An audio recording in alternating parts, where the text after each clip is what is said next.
بسم اللہ الرحمن الرحیم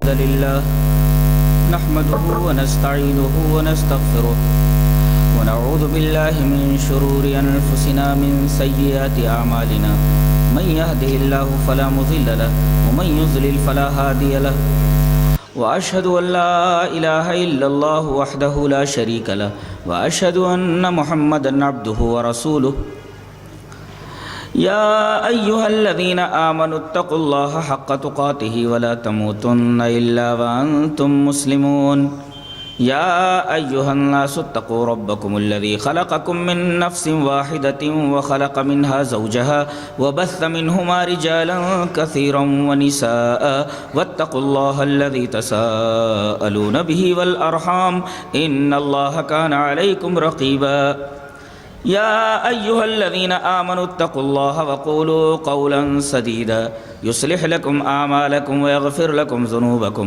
ومن يطع الله ورسوله فقد فاز فوزا عظيما أما بعد فإن خير الحديث كتاب الله وخير الهدي هدي محمد صلى الله عليه وسلم وشر الأمور محدثاتها وكل محدثة بدعة وكل بدعة ضلالة الضلالة في النار أعوذ بالله من الشيطان الرجيم بسم الله الرحمن الرحيم اهدنا الصراط المستقيم صراط الذين أنعمت عليهم غير المغضوب عليهم ولا الضالين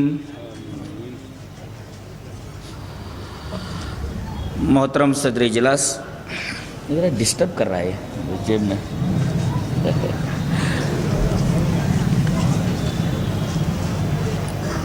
اسٹیج پر اور اس جلسے میں موجود حضرات علماء کرام، محترم بزرگوں، نوجوان بھائیوں، پیارے بچوں، خواتین اسلام، خطبہ مسنونہ کے بعد میں نے قرآن حکیم کی ماں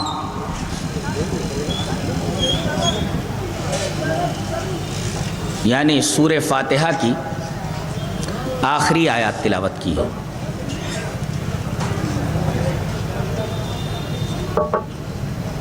ترجمہ یہ ہے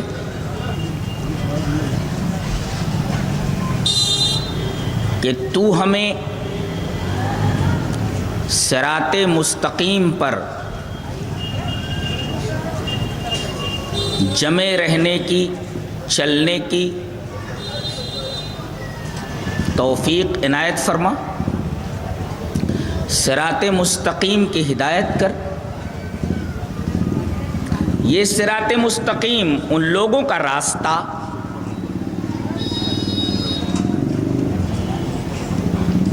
جس راستے پر چلنے والوں کے اوپر تیرا انعام ہوا، اس راستے پر ہمیں چلانا، ان لوگوں کے راستے پر نہیں جو مغضوب علیہم ہیں اور ضالین ہیں۔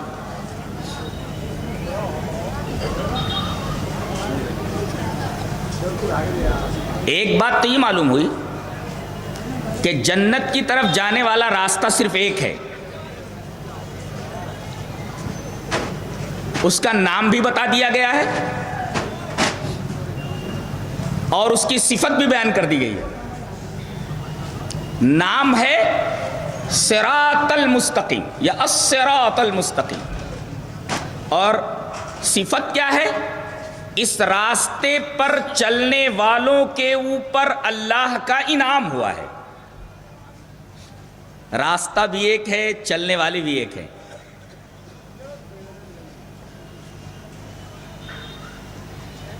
یہ ایک دعا ہے جو ہم ہر نماز میں، چاہے ہم جماعت کے ساتھ نماز پڑھ رہے ہوں یا اکیلے نماز پڑھ رہے ہوں، یہ دعا ضرور مانگتے ہیں، یہ دعا ضرور پڑھتے ہیں۔ ساتھ ساتھ یہ بھی کہتے ہیں کہ اے اللہ ہمیں اس راستے پر نہ چلانا جس پر مغضوب علیہم چلے. اور یہ بھی دعا مانگتے ہیں اے اللہ ہمیں اس راستے پر نہ چلانا جس پر ضالین چلے. کتنی پیاری دعا ہے. یہی وجہ ہے کہ یہ سورہ کریمہ ہر نمازی کے اوپر چاہے وہ مقتدی ہو چاہے منفرد ہو پڑھنا فرض قرار دیا گیا ہے. اس کے پڑھے بغیر کسی کی نماز نہیں ہوتی. دلیل یہ حدیث پاک. وعن عبادہ بن الصامت رضی اللہ تعالیٰ عنہ قال صلی رسول اللہ صلی اللہ علیہ وسلم الصبح فثقلت علیہ القراء فلما انصرف قال انی اراکم تقرؤون وراء امامکم قلنا یا رسول اللہ ای واللہ قال لا تفعلوا الا بام القرآن فانه لا صلاة لمن لم يقرأ بها رواہ الترمذی فی کتاب الصلاۃ. حضرت امام ترمذی اس حدیث پاک کو ایسے ہی ترمذی شریف کتاب الصلاۃ کے اندر لائے. صلاۃ کا چیپٹر ہے جہاں نمازوں کا بیان ہے, وہاں حدیث موجود ہے. راوی حضرت عبادہ بن صامت رضی اللہ تعالیٰ عنہ.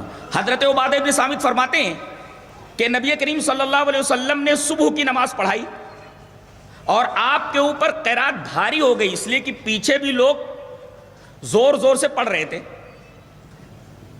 بڑی مشکل سے آپ نے قرات ختم کی. جب آپ نے سلام پھیرا تو آپ مڑے اور کہا انی اراکم تقرؤون وراء امامکم, ایسا لگتا ہے کہ تم لوگ اپنے امام کے پیچھے پڑھتے ہو. تو تمام صحابہ کرام جو اس وقت اقتدا کر رہے تھے اور سلام پھیر کر بیٹھے تھے, ہر ایک نے کہا قلنا یا رسول اللہ ای واللہ, ہم نے کہا کہ اللہ کے رسول اللہ کی قسم ہاں ہم لوگ امام کے پیچھے پڑھتے ہیں. آپ نے فرمایا لا تفعلوا الا بام القرآن, امام کے پیچھے صرف سورہ فاتحہ پڑھ کر کے خاموش ہو جایا کرو, کوئی اور سورہ مت پڑھو, صرف سورہ فاتحہ پڑھو. اور آگے آپ نے یہ بھی فرمایا فإنہ لا صلاۃ لمن لم یقرأ بها, اس لیے کہ جس آدمی نے سورہ فاتحہ نہیں پڑھی اس کی نماز نہیں ہوئی.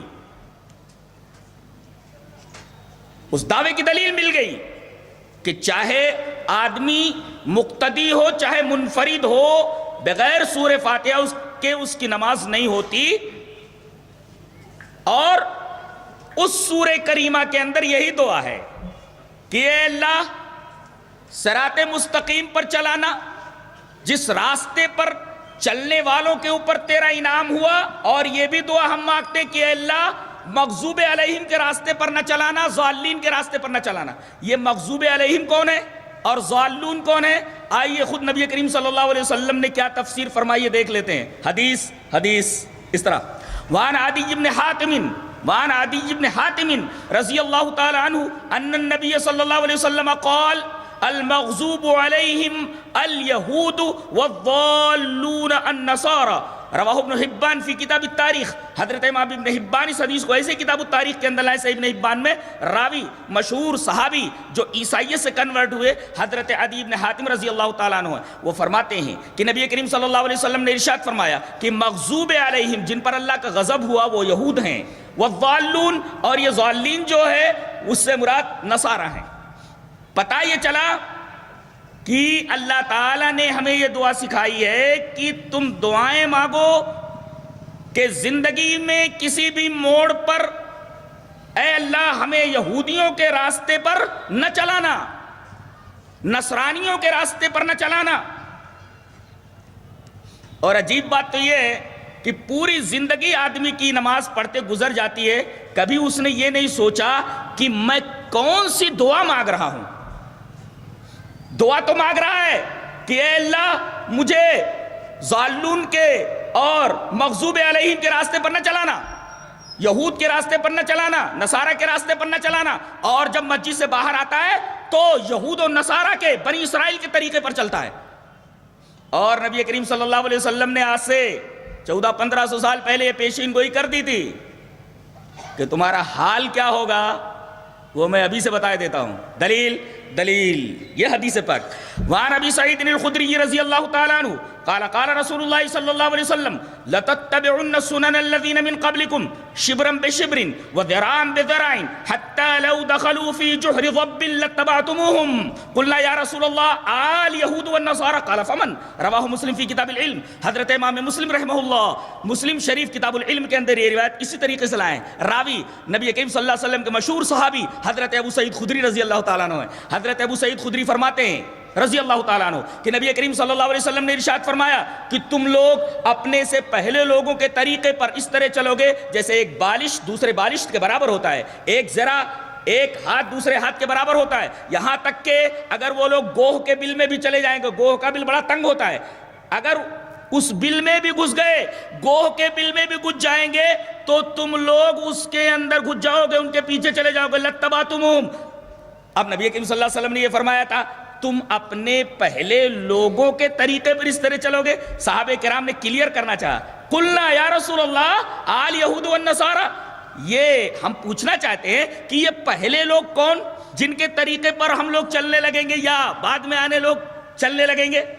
کیا وہ یہود و نصارہ ہیں؟ الیہود والنصارى, کیا یہ یہود و نصارہ ہیں؟ نبی کریم صلی اللہ علیہ وسلم نے بڑا پیارا جواب ارشاد فرمایا ایک لفظ میں, قال فمن, تو اور کون؟ پتہ یہ چلا کہ یہ امت یہودیوں کے طریقے پر نصارہ کے طریقے پر بالکل اسی طرح چلے گی جیسے ایک بالش دوسرے بالش کے برابر ہوتا ہے اور ایک ہاتھ دوسرے ہاتھ کے برابر ہوتا ہے. کبھی تمثیل دی گئی کہ جیسے جوتے کا ایک تلا دوسرے تلے کے برابر ہوتا ہے. بالکل اسی طریقے سے میری امت ان کے راستے پر چلنے لگے گی. اور وہی ہوا.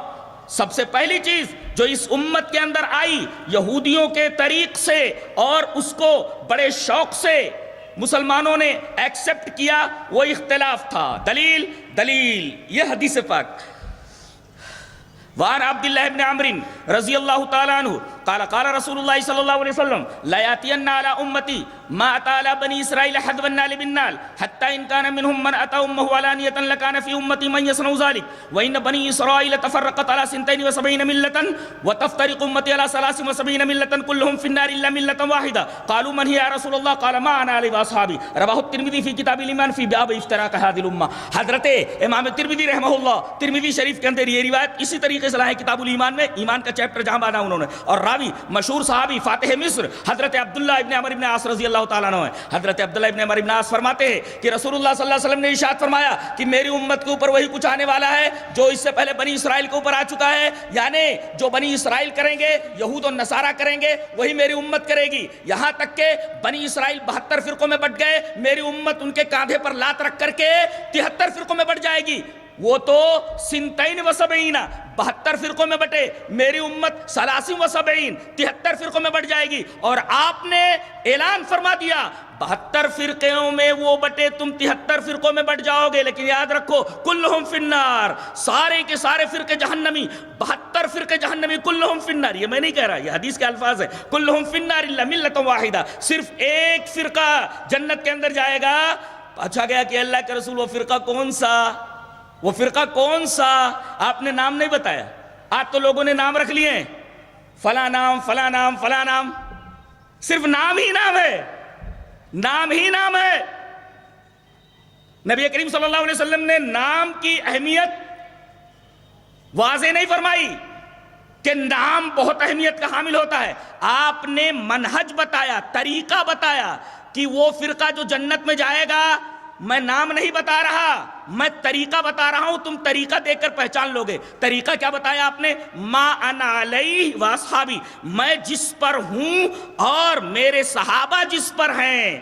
یہ اگر کسی کے اندر دیکھو تو سمجھو وہی جنت میں جانے والا فرقہ ہے. دیکھو کہ وہ میری سنت کے اوپر چل رہا ہے کہ نہیں, میرے صحابہ کے طریقے پر چل رہا ہے کہ نہیں. اس میں نبی کریم صلی اللہ علیہ وسلم نے اپنے طریقے کے ساتھ صحابہ کرام کے طریقے کو ملا کر کے بتایا کہ جو میرا طریقہ ہے وہی صحابہ کرام کا طریقہ ہے. اللہ اکبر. نام نہیں بتایا, منہج بتا دیا, طریقہ بتا دیا. منہج مانے طریقہ. طریقہ دیکھ کر کے پتہ لگا لو کہ یہ آدمی جنت میں جانے والا ہے یا نہیں, یہ فرقہ جنت میں جانے والا ہے کہ نہیں. دیکھو کہ اگر وہ نبی کے سنت پر چل رہا ہے, صحابہ کرام کے طریقے پر چل رہا ہے, تو سمجھو کہ یہی فرقہ جنت میں جانے والا ہے. اور ایک بات اور بتا دوں, نبی کریم صلی اللہ علیہ وسلم کی سنتیں آگے بڑھی، بعد میں ان سنتوں کے اندر فساد پیدا کر دیا گیا. یہاں انسانوں کے دو گٹ آپس میں لڑ جاتے تو کہتے کہ فساد برپا ہو گیا. ارے لوگوں نے نبی کی سنتوں میں فساد پیدا کر دیا ہے. فساد جانتے کس کو بولتے ہیں؟ میں سمجھاتا ہوں. فساد، کھانا رکھا ہوا ہے، تازہ کھانا لا کر کے رکھ دیا گیا کمرے میں، 1 گھنٹہ گزر گیا، 2 گھنٹہ گزر گیا، 1 دن گزر گیا، 2 دن گزر گیا، 3 دن گزر گیا. اب کھانے کی حالت کیا ہو جائے گی؟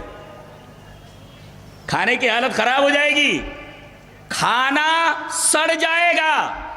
تو کھانا جب تک تازہ ہے کہا جائے گا کہ کھانا صالح ہے، اور کھانا سڑ گیا تو کہا جائے گا کہ یہ کھانا فاسد ہو گیا. نبی کریم صلی اللہ علیہ وسلم کی سنتیں آگے بڑھیں، لوگوں نے نبی کریم صلی اللہ علیہ وسلم کی سنتوں میں فساد برپا کر دیا. سنتوں میں فساد پیدا کر دینے کا مطلب یہ کہ نبی کی سنتوں کو طاقِ نسیاں کے اوپر رکھ دیا، اور اس کی جگہ پر اپنی باتیں، بزرگوں کی باتیں، شخصیتوں کی باتیں یہ شو کر کے پیش کی جانے لگی کہ یہ نبی کی سنت ہے. بتائیے، وہ بات نبی کی نہیں اور بتایا جا رہا ہے کہ یہ نبی کی بات ہے. کیا ایسا ہوگا؟ نبی کی سنتوں میں لوگ فساد پیدا کر دیں گے؟ ہاں، نبی کی سنتوں میں فساد پیدا ہو جائے گا. اور یہ بھی نبی نے بتایا کہ میری سنتوں میں جب فساد پیدا کریں گے لوگ تو ایک فرقہ رہے گا جو برابر ان کے پیچھے لگا رہے گا، اور جو لوگ سنتوں کے اندر فساد پیدا کریں گے برابر ان کی خبر لیتا رہے گا کہ یہاں تم نے گڑبڑی کی ہے. دلیل یہ حدیث پاک. وعن زید بن ملحۃ عن ابیہ عن جدہ ان رسول اللہ صلی اللہ علیہ وسلم قال ان الدین لیارز من الحجاز کما تارز الحیۃ الى جحرها ولیعقلن الدین من الحجاز معقل العرویۃ من راس الجبل وان الدین بدأ غریبا ویرجع غریبا فطوبى للغرباء الذین یصلحون ما افسد الناس من بعدی من سنتی. رواہ الترمذی فی کتاب الایمان. حضرت امام ترمذی اس حدیث پاک کو ایسے کتاب الایمان کے اندر لائے. راوی حضرت زید بن ملحہ اپنے باپ سے روایت کرتے، وہ اپنے دادا سے روایت کرتے، اور ان کے دادا بولتے ہیں کہ نبی کریم صلی اللہ علیہ وسلم نے فرمایا. جی اس کو کہتے ہیں دلیل. جی دلیل کہتے ہیں اس کو. دلیل کتاب سنا بھی ہم بتائیں گے کہ دلیل کیا چیز ہوتی ہے.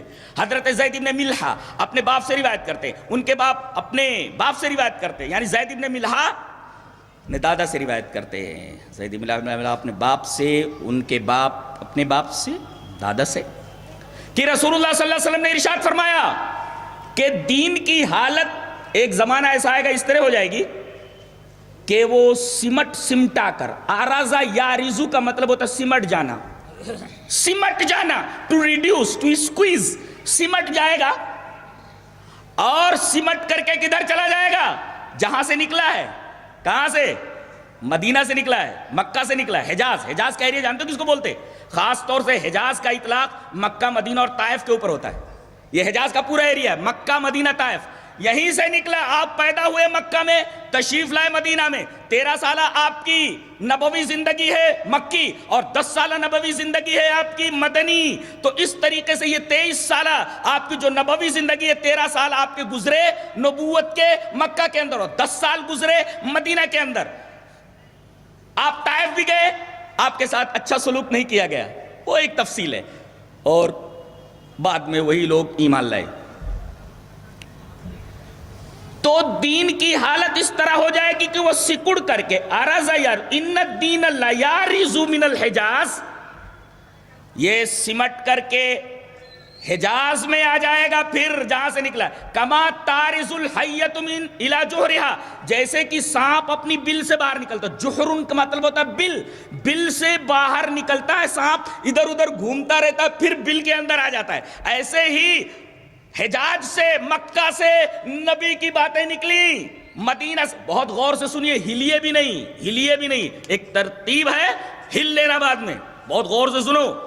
دین جہاں سے نکلا ہے، حجاز سے، مکہ سے، مدینہ سے، طائف سے. آج مکہ کو لوگ بھول گئے. بولو، کعبہ کی اہمیت زیادہ ہے یا مسجد نبوی کی؟ بولو، مسجد نبوی کی اہمیت زیادہ ہے کعبہ کی؟ ارے کعبہ کی اہمیت زیادہ ہے. کعبہ میں ایک وقت کی نماز 1,00,000 نماز کے برابر ہے. آپ نے دیکھا؟ یا تو 1,000 کے برابر، کہا 1,00,000 کہا 1,000. لیکن سب گیت گاتے ہیں مدینہ کا، کوئی کعبے کی تعریف نہیں کرتا، شاعر بھی اپنے شعر میں نہیں کہتا.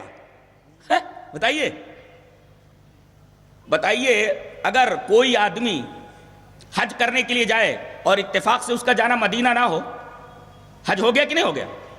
حج ہو گیا، حج ہو گیا. وہ تو لوگ ثواب کے لیے چلے جاتے ہیں کہ چلو نبی کریم صلی اللہ علیہ وسلم کی مسجد میں نماز پڑھ لیں گے، ورنہ حج پہلے ہی ہو جاتا ہے. مسجد نبوی میں جانا یہ حج کے ارکان میں سے نہیں ہے.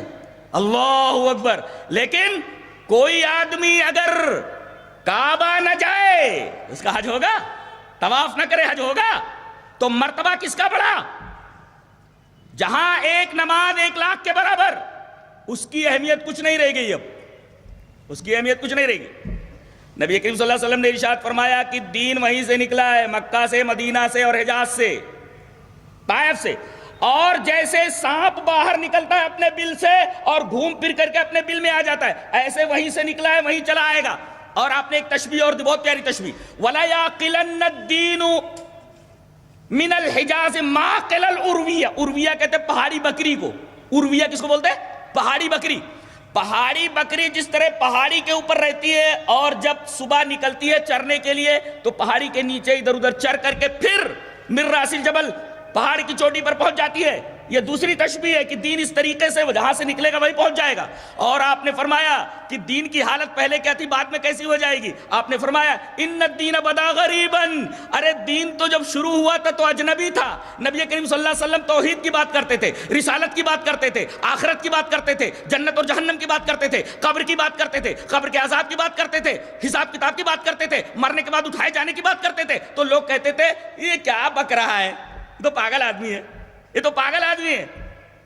ہم نے تو باپ دادا سے یہ بات نہیں سنی، ہم نے تو یہ بات کبھی سنی نہیں. اچھا جو بات نہ سنی جائے اس کو اسٹرینج بات بولتے، عجیب بات بولتے، اسی کو عربی میں غریب کہتے. غریب ہمارے یہاں کس کو بولتے ہیں؟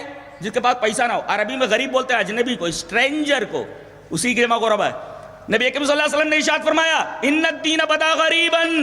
دین جب نکلا تھا تو اجنبی تھا، لوگوں کے سامنے پیش کیا جاتا تو کہتے ہیں کون سی بات کر رہے ہیں یہ محمد صلی اللہ علیہ وسلم. وَيَرْجَوْ غَرِيبًا. اور آخر میں چل کر کے ویسے ہی غریب ہو جائے گا. کہتے ہیں دیکھو اہل حدیث مٹھی بھر تو ہے.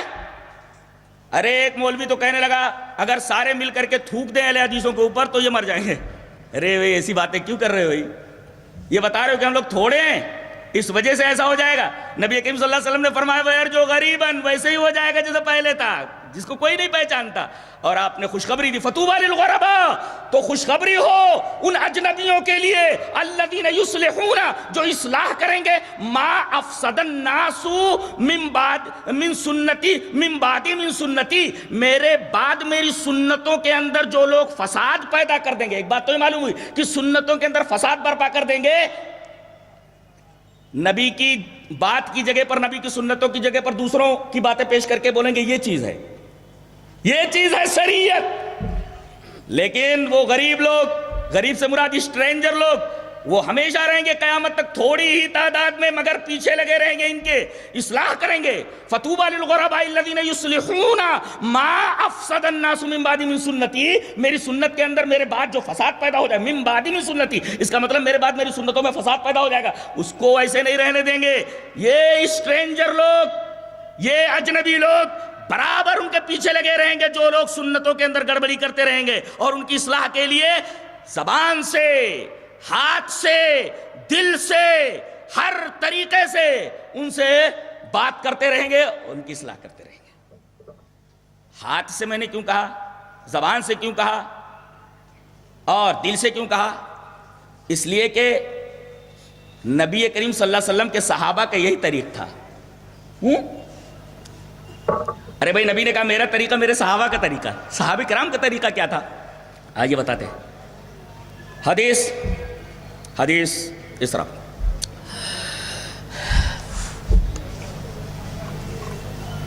بہت ہی پیاری روایت ہے. وعن ابی ہریرہ رضی اللہ تعالی عنہ ان رسول اللہ صلی اللہ علیہ وسلم قال ما من نبی بعثه اللہ فی امت قبلی إلا كان له من أمته حواريون وأصحاب يأخذون بسنته ويقتدون بأمره ثم إنها تخلف من بعدهم خلوف يقولون ما لا يفعلون ويفعلون ما لا يؤمرون فمن جاهدهم بيده فهو مؤمن ومن جاهدهم بلسانی فهو مومن ومن جاهدهم بقلبی فهو مومن وليس وراء ذلك من الایمان حبۃ خردل رواہ مسلم فی کتاب الایمان. حضرت امام مسلم اس حدیث پاک کو ایسے کتاب الایمان کے اندر لائے. نبی کریم صلی اللہ علیہ وسلم نے ارشاد فرمایا کہ میرے بعد جتنے بھی انبیاء آئے ما من نبی بعثہ اللہ فی امت قبلی، مجھ سے پہلے جس بھی امت کے اندر کوئی بھی نبی آیا تو الا کان لہ من امتہ حواریون و اصحاب، تو ہر نبی کے کچھ حواری ہوتے تھے، کچھ اصحاب ہوتے تھے، کچھ صحابہ ہوتے تھے. ان صحابہ کرام کا کیا طریقہ ہوتا تھا نبیوں کے صحابہ کا؟ ویسے میرے صحابہ، ہر نبی کے صحابہ، ہر نبی کے حواریین، ان کا کام کیا ہوتا تھا بتایا گیا. یاخذون بسنتہ، صرف اپنے نبی کے طریقوں کے لیتے تھے. یہ نبیوں کے صحابہ کا طریقہ بتایا گیا. یاخذون بسنتہ، یہ اپنے نبی کی سنت کو مضبوطی سے پکڑتے تھے، اخذ پکڑ لینا ایسے. ویقتدون بامرہ، اور نبی جس بات کا حکم دیتے تھے صرف اسی کی اقتدا کرتے تھے. اور آگے آپ نے فرمایا اس کے خلاف کچھ دنوں کے بعد، نبیوں کے جانے کے بعد، ان سلف کی جگہ پر خلف آ جاتے ہیں، سپوتوں کی جگہ پر کپوت آ جاتے ہیں. ثم انہا تخلف من بعدہم خلوف، خلف کی جمع خلوف، بعد میں خلف لوگ آتے ہیں. یہ کیا کرتے صحابہ کرام کے بعد؟ یہ سنت کے اندر گڑبڑی کرنے والے لوگ، ان کا حال کیا ہوگا؟ یقولون ما لا یفعلون، یہ بات بولیں گے مگر کریں گے نہیں. یہ جو بات بولتے ہیں ان پر ان کا عمل نہیں ہوگا، یہ صرف گفتار کے غازی ہوں گے، کردار کے میدان میں بالکل زیرو ہوں گے. اور ایک صفت ان کی اور ہوگی، وَيَفْعَلُونَ مَا لَا يُؤْمَرُونَ، یہ ایسی چیزیں کریں گے دین کے نام پر کہ نہ تو قرآن اس کا حکم دے گا اور نہ نبی اس کا حکم دیتا رہے گا. اللہ اکبر، یہ ناخلف لوگ ہوں گے. اب دیکھیں، ایک طرف نبی کے صحابہ، ان کا حال بتایا گیا، اور پھر بعد میں جو خلف لوگ آ رہے، کپوت لوگ، ان کا طریقہ بتایا گیا. صحابہ کرام کا طریقہ کیا؟ اصحاب یاخذون بسنتہ، نبی کے صحابہ کا طریقہ یہ کہ وہ اپنے نبی کی سنت کو مضبوطی سے پکڑنے والے. وَيَقْتَدُونَ بِأَمْرِهِ، نبی جس بات کا امر کرے، حکم دے، صرف اسی کی اقتدا کرنے والے. اور یہ ناخلف لوگ وَيَفْعَلُونَ مَا لَا يُؤْمَرُونَ، جس بات کا انہوں نے حکم پایا ہی نہیں، نبی نے حکم دیا نہیں، قرآن میں اس کا حکم موجود نہیں، وہ کریں گے. یہ وَيَفْعَلُونَ مَا لَا يُؤْمَرُونَ، یہ لوگ ایسے کام کریں گے دین کے نام پر کہ قرآن میں اس کا حکم نہیں ہوگا، نبی کی طرف سے اس کا حکم نہیں ہوگا. یعنی یہ لوگ سنت کی جگہ بدعت اور قرآن کی آیتوں کے اندر گڑبڑی کر کے، اچھا ایک بات بولتے ہیں ہم ثابت کریں گے قرآن سے. ارے ثابت کرنا الگ بات ہے، ثابت ہونا الگ بات ہے. ثابت ہوتا نہیں ہے، ثابت کرنا الگ چیز ہے، ثابت ہونا ایک الگ بات ہے. ثابت کوئی بھی کر سکتا ہے، کچھ بھی ثابت کوئی بھی کر سکتا ہے، لیکن ثابت ہو جائے.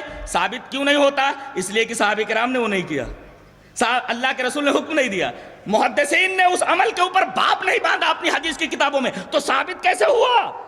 ثابت ایک ہے ثابت کر دینا، کہتے ہیں ہم نے ثابت کر دیا قرآن سے، ہمارے مولوی نے ثابت کر دیا قرآن سے. ارے ثابت کر دینا اور بات ہے، ثابت ہو جانا اور بات ہے. فرق سمجھ میں آیا؟ ثابت ہوتا نہیں ہے. ہر آدمی کہتا ہم قرآن سے ثابت کر دیتے ہیں. جی یہ نقطہ یاد رکھیے.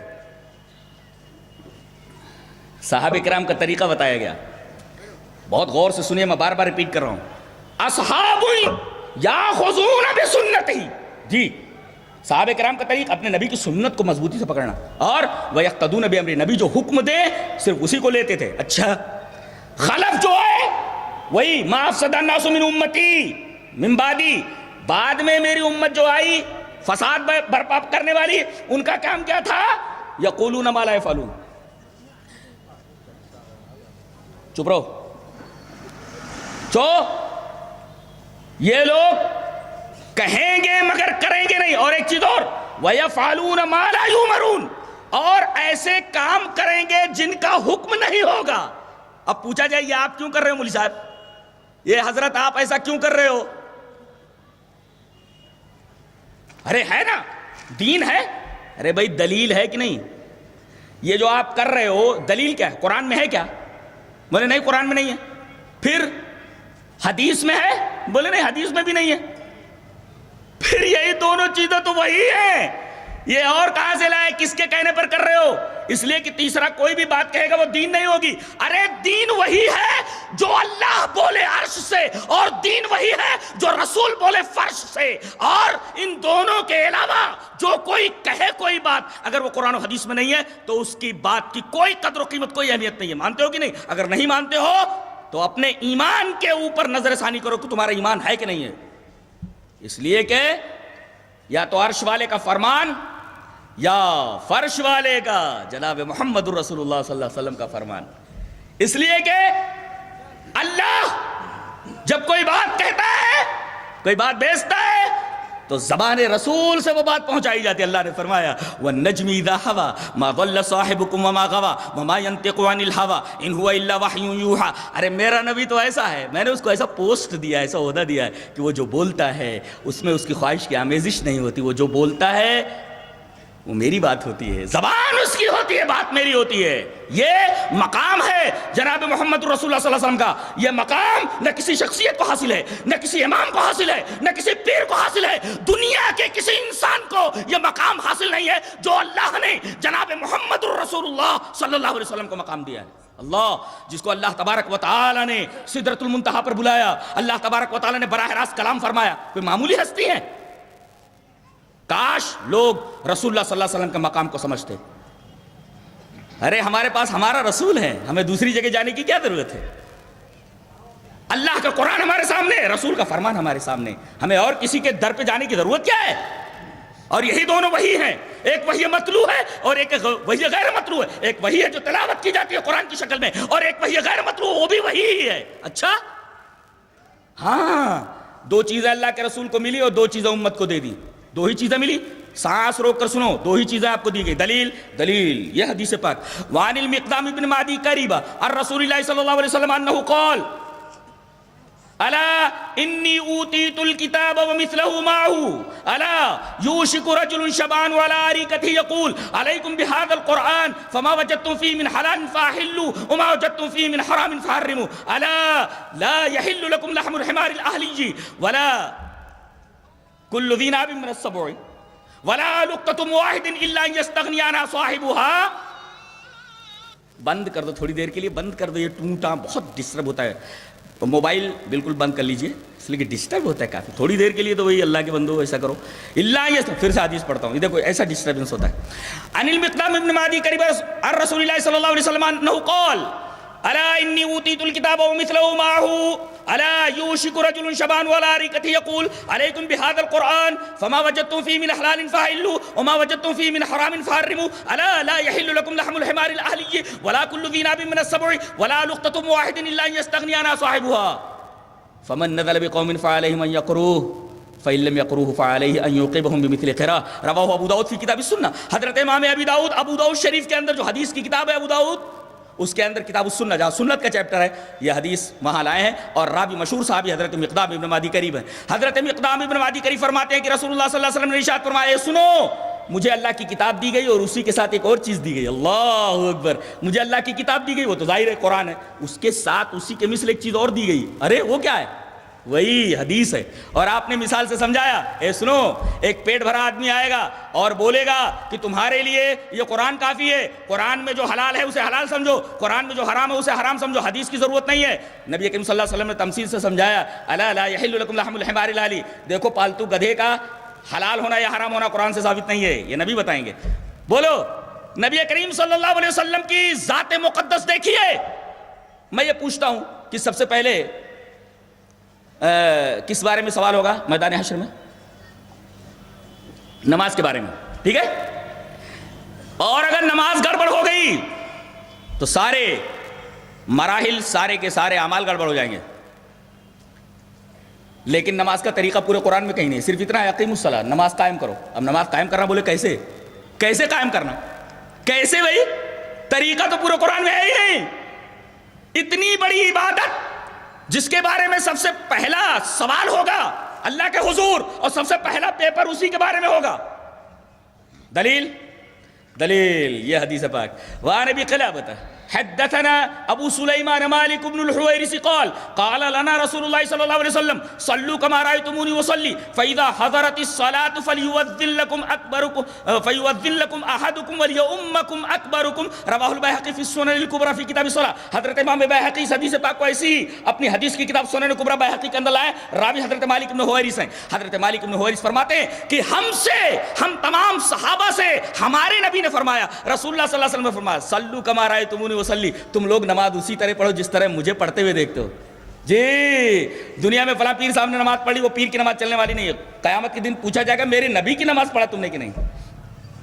کلمے میں تو دو ہی چیزیں ہیں, تیسری چیز ہے یہ نہیں ہے جس کو مانا جائے.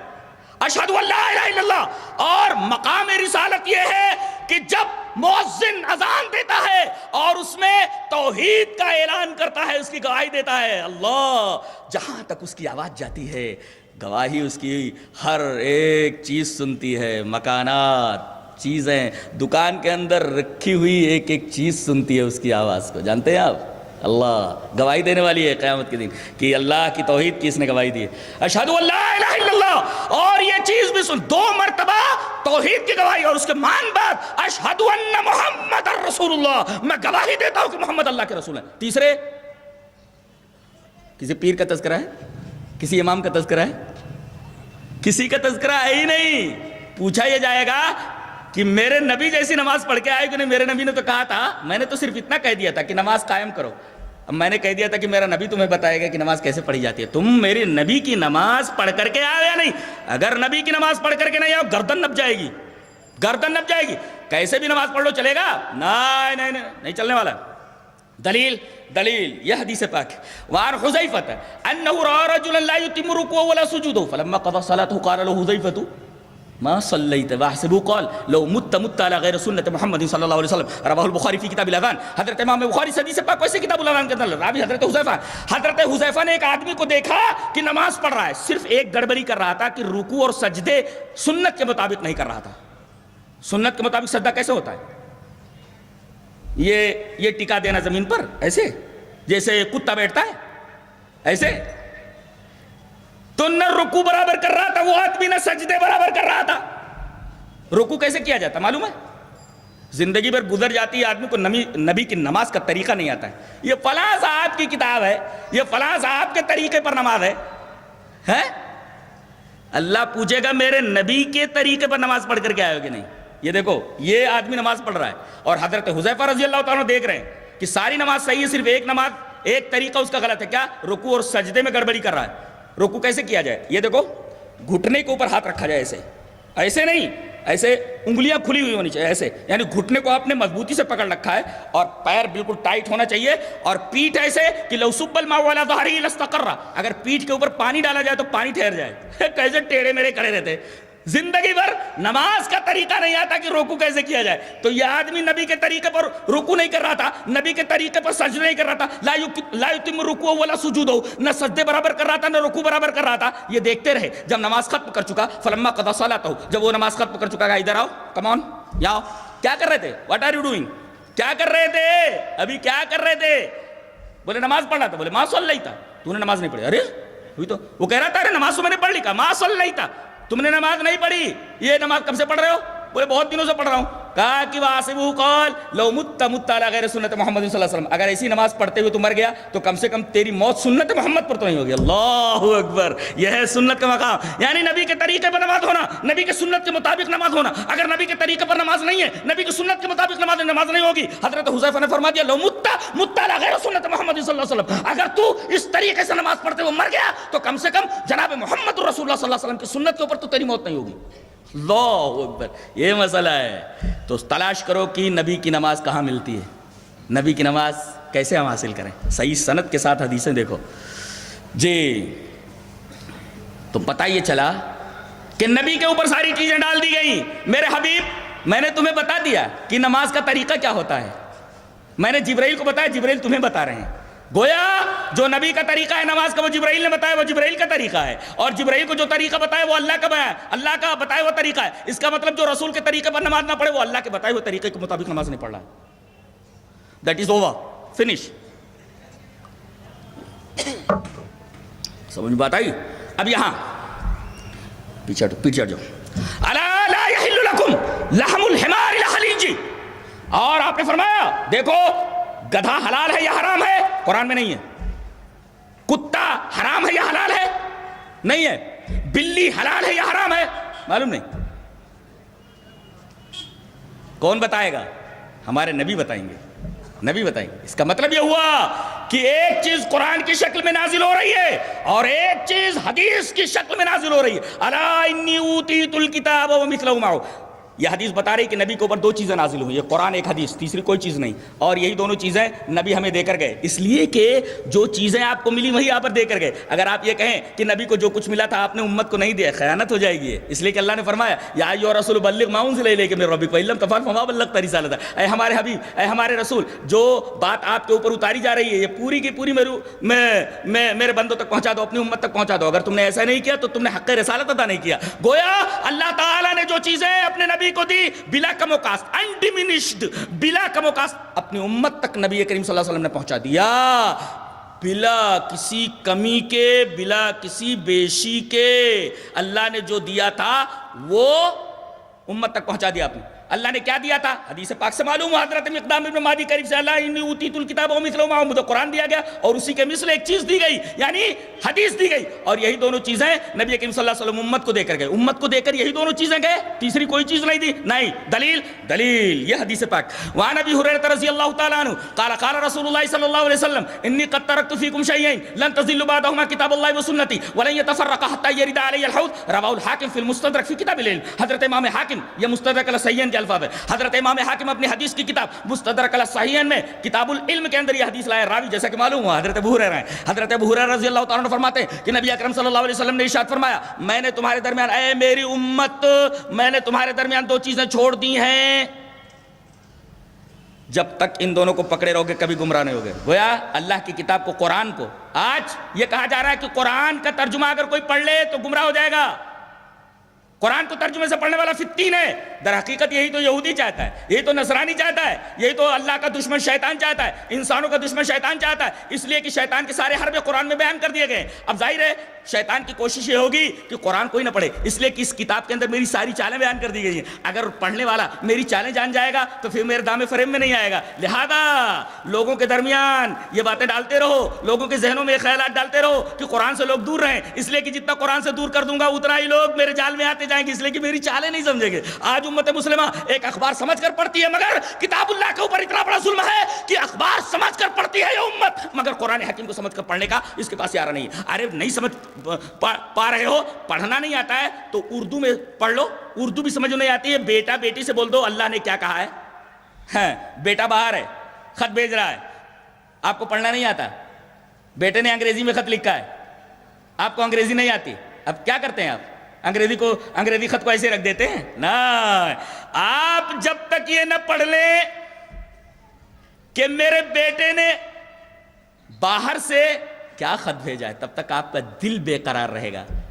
جس کو انگریزی آتی ہوگی اس کے پاس جائے گا، دیکھو بھائی مجھے انگریزی نہیں آتی، ذرا پڑھ لو نا، اس میں میرے بچے نے کیا لکھا ہے، میرا دل بے قرار ہے، جب تک میں سمجھ لوں اس خط میں کیا لکھا ہے تب تک میرا جی ڈولتا رہے گا، ذرا پڑھ کر کے بتاؤ مجھے انگریزی نہیں آتی۔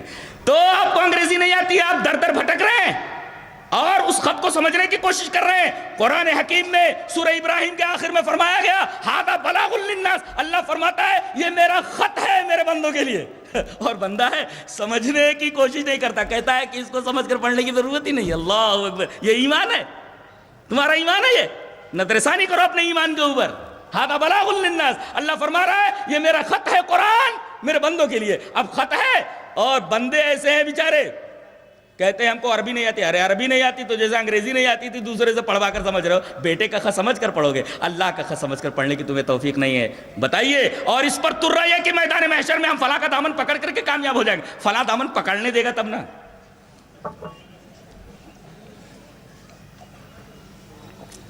اس لیے کہ جو چیزیں نبی کو دی گئی نبی نے کہہ دیا ان دونوں چیزوں کو پکڑے رہنا، جب تک پکڑے رہو گے گمراہ نہیں ہوگے. چھوڑ دیا آپ نے، گمراہ ہو کر کے وہاں گئے، وہاں تو کوئی صورت نہیں ہے کہ نبی اپنا دامن دے پکڑنے کے لیے. جی نبی دیں گے اپنا دامن پکڑنے، سوال ہی پیدا نہیں ہوتا. اللہ اکبر، یہ معاملہ ہے. تو ہم یہ کہہ رہے تھے کہ یہودیوں کے طریق کے اوپر یہ امت چلنے لگے گی. دوسروں کا جنم دن مناتے مناتے ہم رسول اللہ صلی اللہ علیہ وسلم کا جنم دن مناتے، دوسروں کی برسی مناتے مناتے دوسروں کی برسی منانے. صحابہ کرام نے منایا تھا. نبی کریم صلی اللہ علیہ وسلم فرمایا جنت میں جانے والے فرقے کی پہچان یہ ہے جس پر صحابہ ہوں، جس پر میں ہوں. صحابہ کرام نے ایسا کیا. کر لیا جائے تو کیا حرج ہے؟ میں کہتا ہوں 4 رکعت کی نماز 5 رکعت پڑھ لی جائے، حرج کیا ہے؟ جتنا گڑ ڈالو اتنا میٹھا. ظہر کی 4 رکعت تو 5 پڑھ لیتے، کیا حرج ہے؟ حرج ہے. نماز 4 بھی نہیں ہوگی. کیوں؟ اس لیے کہ جتنا گڑ ڈالو اتنا میٹھا ہو جائے گا نا. 5 پڑھ لو اور زیادہ ثواب ہے، 6 پڑھ لو اور زیادہ ثواب ہے. چلے گا؟ آپ یہ کہیں گے کہ نبی نے 4 ہی بتایا، 5 نہیں پڑھ سکتے، ورنہ تو 4 بھی نہیں ہوگی. اور اس میں کہتے سب چل جائے گا. کیسے چلے گا یہ؟ کیسے چلے گا یہ؟ اللہ کے رسول صلی اللہ علیہ وسلم نے تو فرما دیا یہ خلف جو آئیں گے ناخلف کپوت لوگ، یہ ایسی چیزیں کریں گے جن کا انہیں حکم نہیں دیا جائے گا. بتائیے ان سے پوچھا جائے حکم کہاں ہے؟ حکم دو ہی، اللہ کا رسول حکم دے، اللہ حکم دے. اب یہی تو حکم مانے جائیں گے. یہ پوچھا جائے یہ حکم کہاں سے ہے جو تم یہ کر رہے ہو؟ ہاں دیکھیں کتنی عجیب و غریب حدیث ہے. حرز جاں بنا لو، بہت عجیب و غریب حدیث دے رہا ہوں میں نبی کریم صلی اللہ علیہ وسلم کی. آپ لے کر کے یہاں سے جاؤ. وَيَفْعَلُونَ مَا لَا يُؤْمَرُونَ، ایسا کام کریں گے، ایسے اعمال کریں گے جن کا انہیں حکم نہیں دیا جائے گا. نہ اللہ حکم دے گا نہ اس کا رسول حکم دے گا. یہ ایسے ہی بناوٹی کام کرتے رہیں گے. یہ دین بڑا سادہ ہے، بڑا سیدھا سادہ دین ہے. ہم نے اسے اتنا مشکل بنا دیا ہے کہ آج حیرت ہوتی ہے کہ کیا یہ وہی دین ہے جو جناب محمد الرسول اللہ صلی اللہ علیہ وسلم ہمیں دے کر گئے. اور قرآن نے اعلان کر دیا الیوم اکملت لکم دینکم واتممت علیکم نعمتی ورضیت لکم الاسلام دینا. دین تمہارے لیے مکمل کر دیا ہے ہمارے حبیب، تمہارے اوپر دین مکمل ہو گیا. مکمل کس کو بولتے ہیں میں سمجھاتا ہوں. یہ پورے گلاس کو یہ پانی سے بھر دیجئے. اب تو اس میں بھرے گا نہیں، ابھی میں ایسے سمجھا رہا ہوں. تو یہ پورا گلاس پانی سے بھر دیا گیا ہے. کہیں گے کہ پانی گلاس میں کمال درجے کا ہے. کمال کب مانا جائے گا؟ جب ایک بوند ڈالو بوند باہر چلی جائے. اس کا مطلب یہ ہوا کہ گلاس پورا بھرا ہوا ہے. پانی کمال کے درجے تک اس وقت ہوگا جب ایک بوند ڈالی جائے، ایک بوند بھی وہاں نہ ٹکے گلاس میں، گلاس سے باہر ہو جائے. اس کو کہتے کمال. اور اگر ایک بوند ڈال دیا جائے اور وہ رک جائے، اس کا مطلب کمی تھی ایک بوند کی. جی وہ بھی کمال کے منافی، کمال نہیں ہوا. اس کا مطلب نہ کمی کی جا سکتی ہے نہ بیشی کی جا سکتی ہے. اگر کم کر دیا جائے تو بھی کمال کے منافی، زیادہ کر دیا جائے تب بھی کمال کے منافی. الیوم اکملت لکم دینکم، آج ہم نے ہمارے حبیب تمہارے دین کو تمہارے لیے مکمل کر دیا ہے. مکمل کا مطلب یہ ہوتا ہے ایک بوند زیادہ نہیں، ایک بوند کم نہیں. اگر ایک بوند ڈالو گے بھرے گلاس میں، اگر گلاس کا پانی کمال کے درجے تک ہے، ایک بوند باہر چلی جائے گی اور ایک بوند رک جائے، اس کا مطلب ایک بوند کی کمی تھی. تو دین مکمل ہے، ایک بوند کی کمی نہیں، ایک بوند کی زیادتی نہیں. کون ہوتا ہے مولوی اور کون ہوتا ہے کون ہوتا ہے کوئی آدمی، کوئی شخصیت کہ دین کے اندر کمی کرے یا دین کے اندر کوئی زیادتی کرے؟ یہ ایسا ہوا کہ یہودیوں کے طریق پر چلتے چلتے علماء کی عقیدت اتنی ہو گئی، غلو اتنا ہو گیا، علماء سے محبت اتنی ہو گئی. اور وہ علماء کون تھے؟ علماء سو، برے علماء، پیٹ کے پجاری. ان کے پیچھے لوگ لگ گئے اور انہوں نے دین کے اندر کمی اور زیادتی کر دی. اسی کو عین اسلام سمجھا گیا.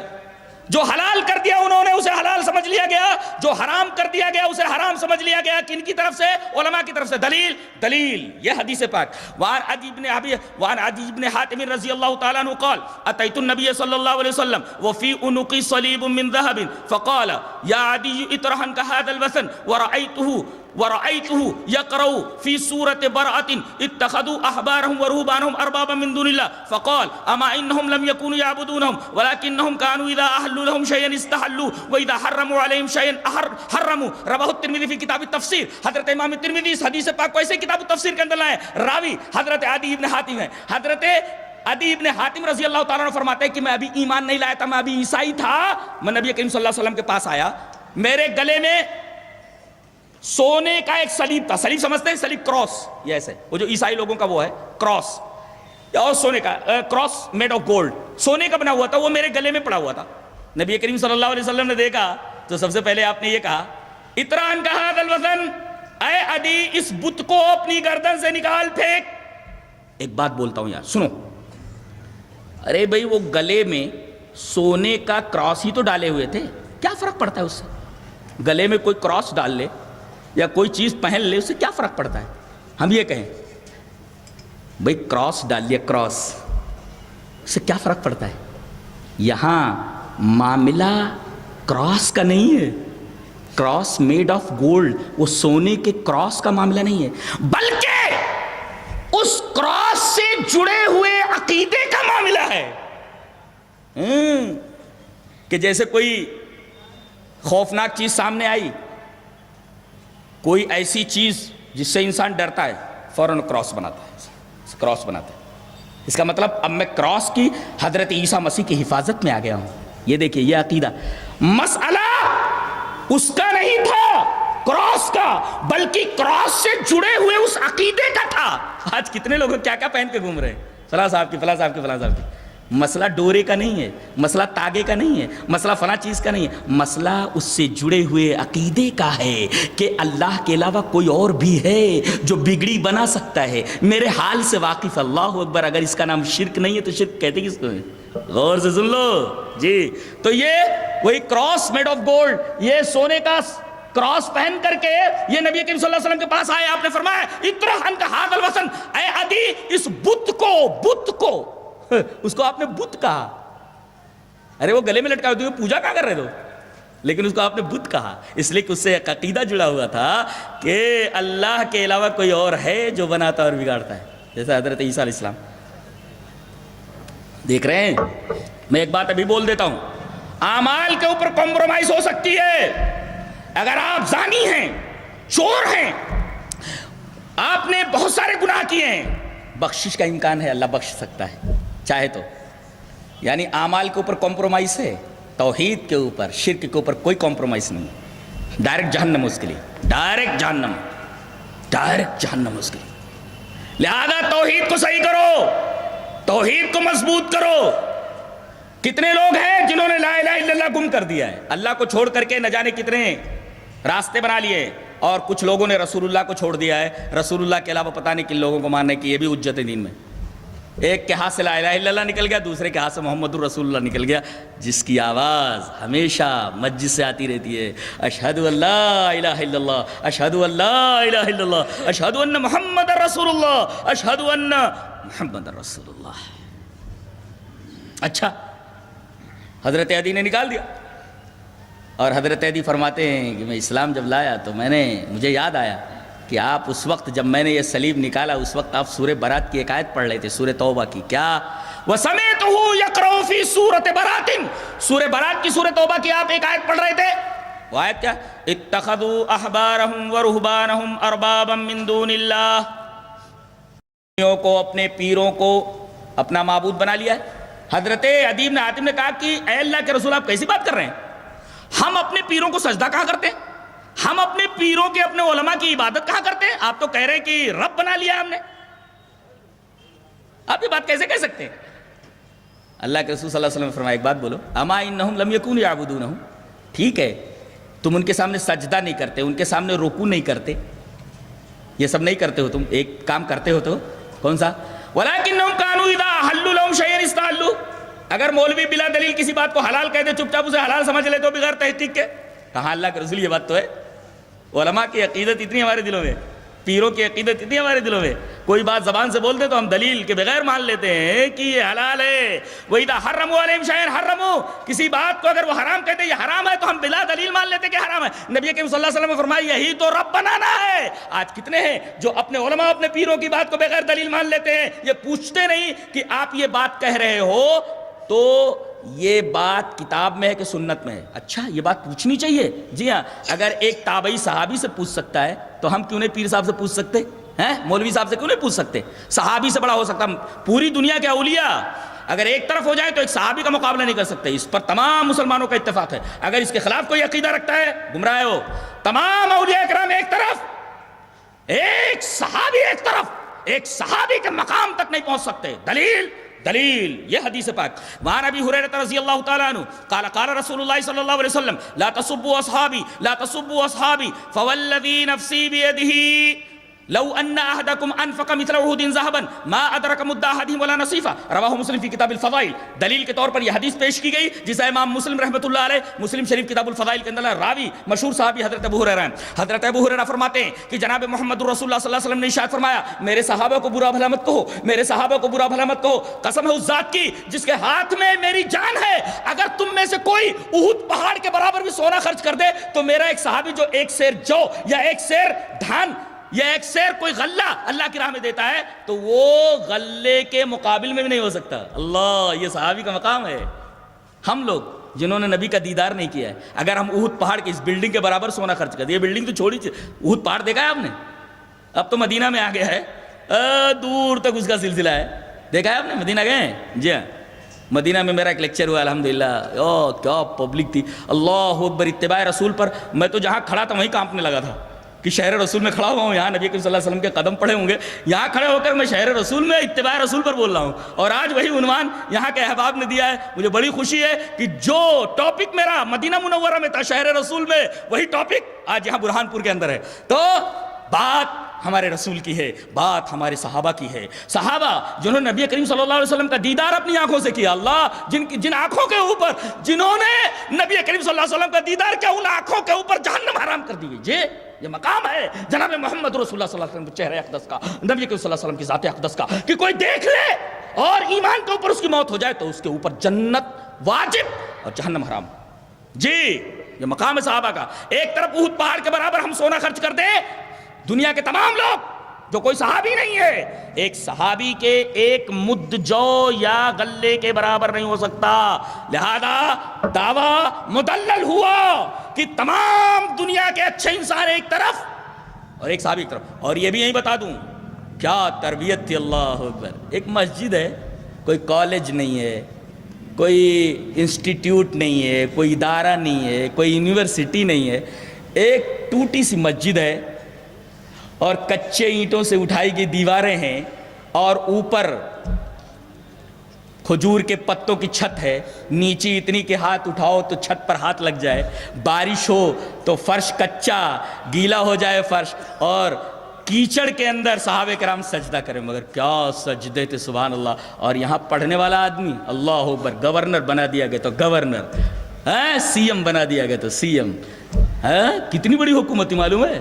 حضرت عمر کے زمانے میں مصر مسلمانوں کے ہاتھ میں جزیرۃ العرب مسلمانوں کے ہاتھ میں عراق مسلمانوں کے ہاتھ میں اور روم انطاکیہ تک. کتنا بڑا میرا خیال ہے کہ ہندوستان کے 10 گنا برابر 10 گنا.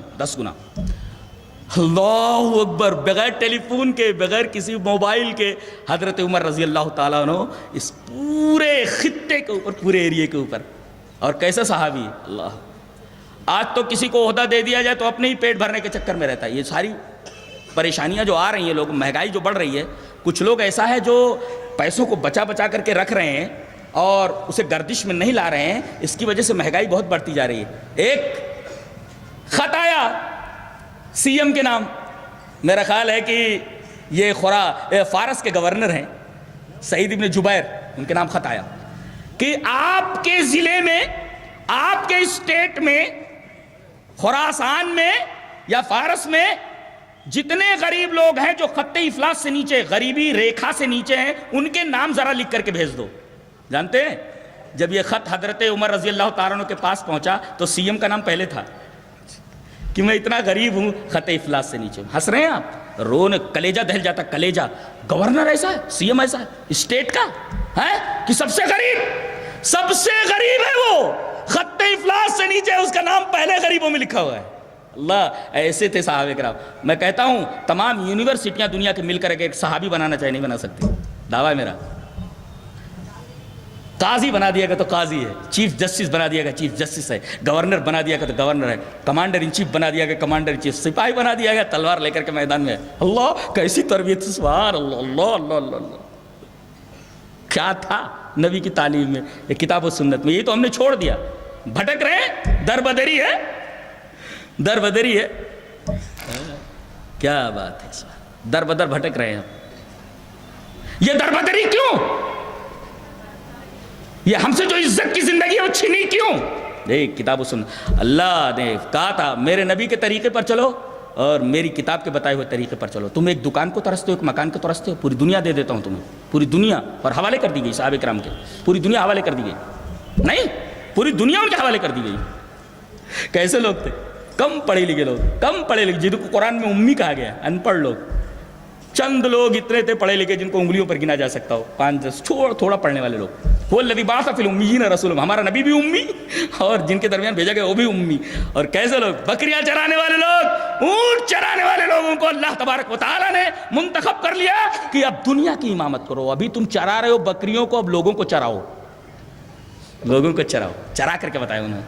اور مقام اللہ کیا تھا نبی کریم صلی اللہ علیہ وسلم کے چہرے اقدس میں، کیا تعلیم تھی، کیا قرآن تھا کہ پکڑا صحابہ کرام نے. اللہ تبارک و تعالیٰ نے انہیں اتنی بلندی پر پہنچا دیا کہ جس بلندی تک اگر کوئی آدمی اس طرح دیکھنا چاہے تو میرا خیال ہے ٹوپی گر جائے گی اس کی.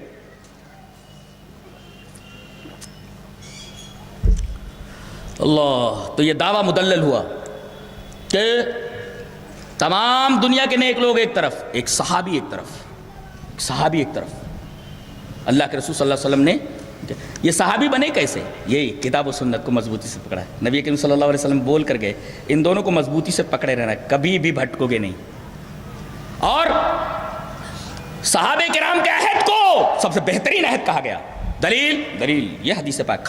وعن عبداللہ رضی اللہ تعالی عنہ قال قال رسول اللہ صلی اللہ علیہ وسلم خیر الناس قرنی ثم الذین یلونہم ثم الذین یلونہم ثم یجیء اقوام تسبق شہادت احدہم یمینہ ویمینہ شہادتہ قال ابراہیم وکانوا یضرموننا علی الشہادت والعہد. رواہ البخاری فی کتاب الشہادات. حضرت امام بخاری اس حدیث پاک کو بخاری شریف کتاب الشہادات کے اندر اس طرح لائے. راوی حضرت عبداللہ ابن مسعود ہیں. حضرت عبداللہ ابن مسعود رضی اللہ تعالیٰ عنہ فرماتے ہیں کہ نبی اکرم صلی اللہ علیہ وسلم نے ارشاد فرمایا سب سے بہترین زمانہ میرا زمانہ، سب سے بہترین لوگ میرے زمانے کے لوگ. اللہ اکبر. سب سے بہترین لوگ کون؟ صحابہ کرام. اللہ، سب سے بہترین لوگ. اب بتائیے صحابہ کرام کا طریقہ کیا تھا؟ ایک نبی کی بات مانتے تھے یا کسی پیر کی یا کسی امام کی یا کسی کی بات مانتے تھے؟ صرف نبی کی. بتائیے اگر ان کے لیے ان کا رسول کافی تھا جنت میں لے جانے کے لیے تو آج ہمارے لیے صرف رسول کافی کیوں نہیں ہے جنت میں جانے کے لیے؟ جواب دیا جائے، جواب دیا جائے.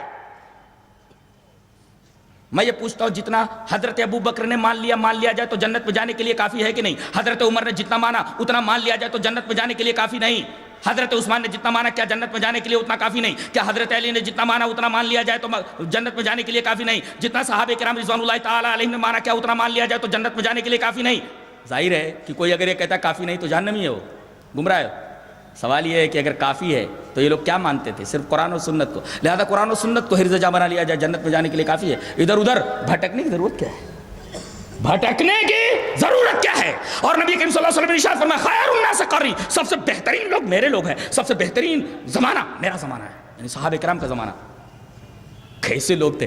جی چاہتا ہے قیامت میں دیکھا جائے ان کو، صحابہ کرام، حضرت صدیق کو، حضرت عمر کو، حضرت خالد ابن ولید. دل چاہتا ہے نا کیسے دیکھ. اللہ اکبر. جنہوں نے کائنات کا رخ پلٹ دیا، دنیا اس طرف جا رہی تھی ایسے گھما دیا انہیں، ٹرن دے دیا ایسے سیدھا سر دے دیا. اس کو کہتے ہیں انقلاب عظیم. ٹرن دے دیا ایسے دنیا کو، حالات کا رخ موڑ دیا انہوں نے. جی نہیں چاہتا کہ ان کو دیکھیں؟ جی چاہتا ہے، جی چاہتا ہے دیکھنے کے. اور جس نے بدل دیا اللہ دل تو چاہتا ہے کہ اس کو میدان محشر میں دیکھے، اس کا دامن پکڑ لیں. اللہ کے رسول صلی اللہ علیہ وسلم نے ارشاد فرمایا میں سفارش کروں گا نا تمہاری، دامن ملے گا میرا تمہیں، لیکن کن لوگوں کو؟ جو میرے طریقے پر ہوں گے انہی کو. دلیل یہ حدیث پاک.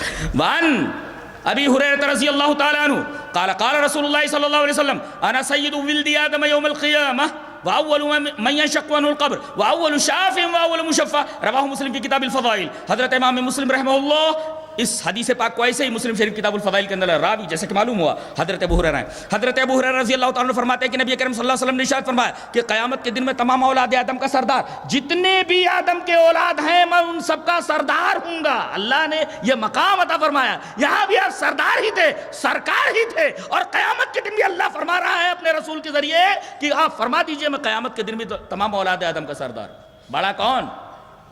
بڑا موجود ہو تو چھوٹے کو پکڑنے کی ضرورت کیا ہے؟ ارے سید ولد آدم یوم القیامہ، قیامت کے دن میں تمام اولاد آدم کا سردار کو پکڑ لو نا. اور پکڑے گا کون؟ جس نے یہاں پکڑ رکھا وہی وہاں پکڑا جو ہے نبی کریم صلی اللہ علیہ وسلم اپنا دامن دیں گے.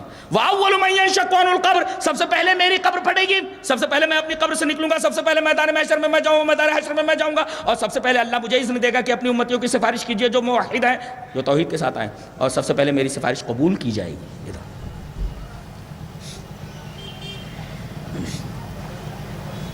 اب ہم یہ بتائیں گے کہ صحابی بڑا کہ دنیا کے تمام نیک لوگ بڑے؟ صحابی بڑا، یہ ثابت ہو چکا ہے حدیث میں.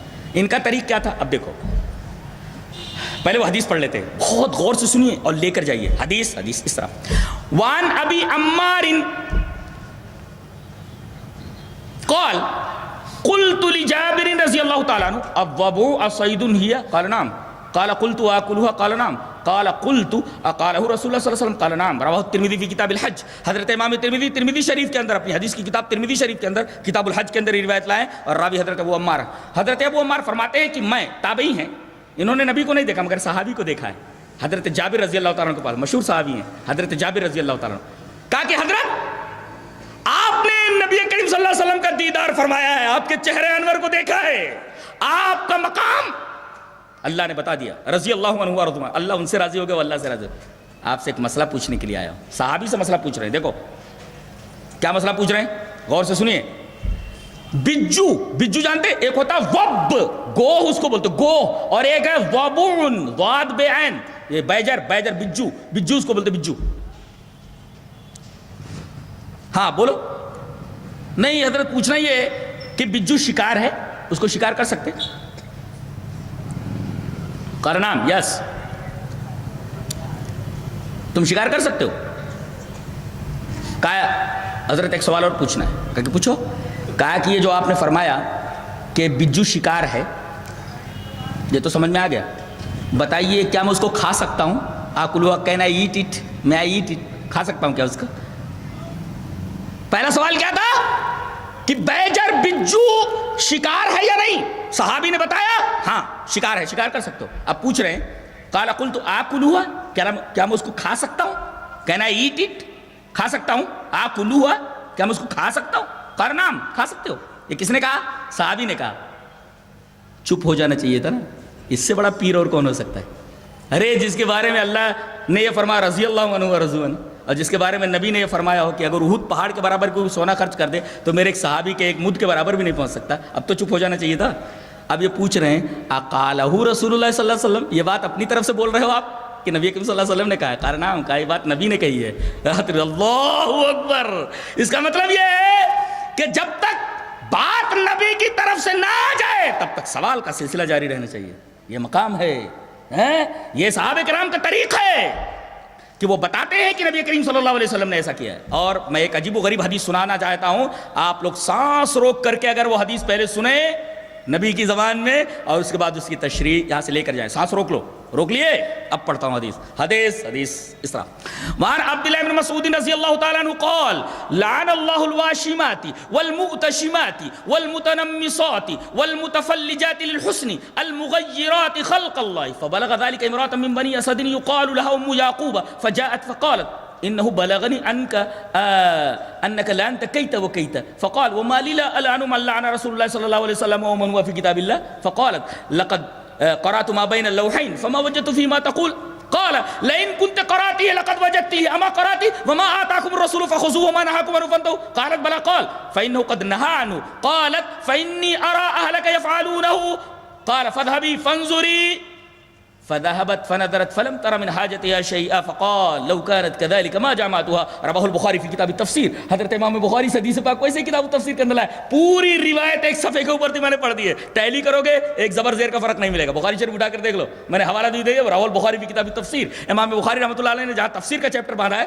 یہ روایت وہاں موجود ہے. راوی حضرت عبداللہ بن مسعود ہیں. حضرت عبداللہ بن مسعود فرماتے ہیں کہ اللہ نے لعنت کی ہے گودنے والی عورت کے اوپر، گودنا گودوانے والی عورت کے اوپر، اور بھاؤں کے بال اکھاڑنے والی عورت کے اوپر، دانتوں کے درمیان حسن کے لیے، بیوٹی کے لیے شگاف کروانے، دانتوں کے درمیان گیپ کرانے والی، اسی طرح لڑکی تھی تو لڑکا بننے والی، لڑکا تھا تو لڑکی بننے والی، ان تمام کے اوپر اللہ تبارک و تعالیٰ نے لعنت فرمائی ہے. اب یہ فتویٰ پہنچا. یہ کون ہے؟ حضرت عبداللہ ابن مسعود, نبی کریم صلی اللہ علیہ وسلم کے بہت پیارے صحابی ہیں, بہت ذیل میں, بہت علم والے صحابی. انہوں نے فتویٰ دے دیا اللہ نے لعنت کی ہے ایسی ایسی عورت کے اوپر. ایک عورت جن کا نام ام یعقوب تھا, ان کو یہ بات ملی, پہنچی, ارے عبداللہ ابن مسعود رضی اللہ تعالیٰ نے یہ فتویٰ دیا ہے, عورتیں ایسا ایسا کریں تو اللہ کی لعنت ہے. آئی فجاءت فقالت, آئی کہے حضرت میں کیا سن رہی ہوں, کہا کیا بات ہے, کہا کہ نو بلغنی انکا انکا لعنت کہتا و کہتا, آپ نے اسی طریقے سے لعنت بھیجی ہے, لعنت بھیجی ہے. دیکھو کتنا بڑا صحابی ہے, کوئی پیر اس کے مقام تک نہیں پہنچ سکتا. ایک عورت جھگڑ رہی ہے کر کے, ایسا مسئلہ کیسے بولے تم, ایسا مسئلہ کیسے بولے, دلیل کیا ہے؟ اب یہ کہہ رہے ہیں فقال ومالی لا العن من لعن رسول اللہ صلی اللہ علیہ وسلم ومن هو فی کتاب اللہ, میں لعنت اس وجہ سے کر رہا ہوں کہ رسول اللہ صلی اللہ علیہ وسلم نے لعنت بھیجی ہے اور کتاب اللہ میں. دیکھو دلیل کس صحابی نے کس بات کی دلیل دی, قرآن کی اور سنت کی, دو ہی دلیلیں دی.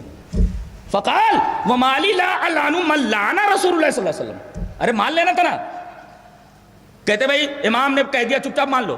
ارے یہ عورت صحابی کی بات نہیں مان رہی ہے, دلیل مانگ رہی ہے. یہ ہاں یہ بھی صحابی ہے وہ بھی صحابی ہے. اللہ صحابہ کرام کے بارے میں اللہ کے رسول نے فرمایا جس پر میں اور میرے صحابہ وہ فرقہ جنتی.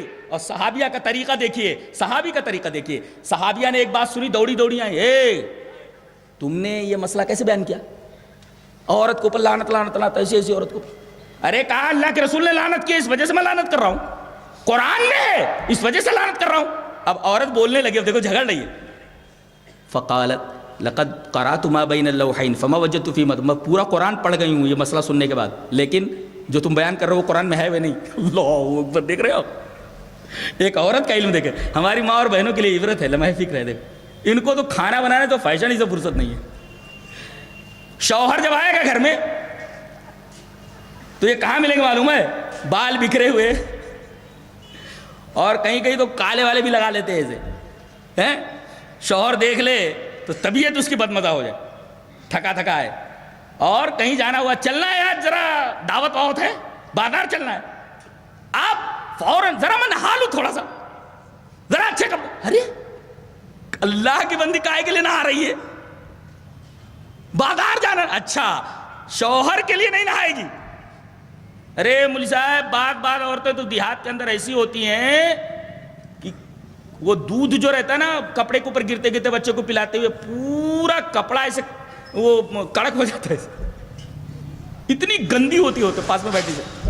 اور جب کہیں جانا ہوگا خوب سنگار کر کے خوب تیار ہو کر کے جائیں گے. سنگار شوہر کے لیے ہونا چاہیے, تیاری شوہر کے لیے ہونا چاہیے, لیکن بازاروں کے لیے تیاری ہے, تقریبات کے لیے ہے, شوہر کے لیے نہیں. بلانا پڑتا ہے, کہاں ہے, کیا چلا رہے ہو, وہاں سے بولے گی کچن سے کیا چلا رہے ہو.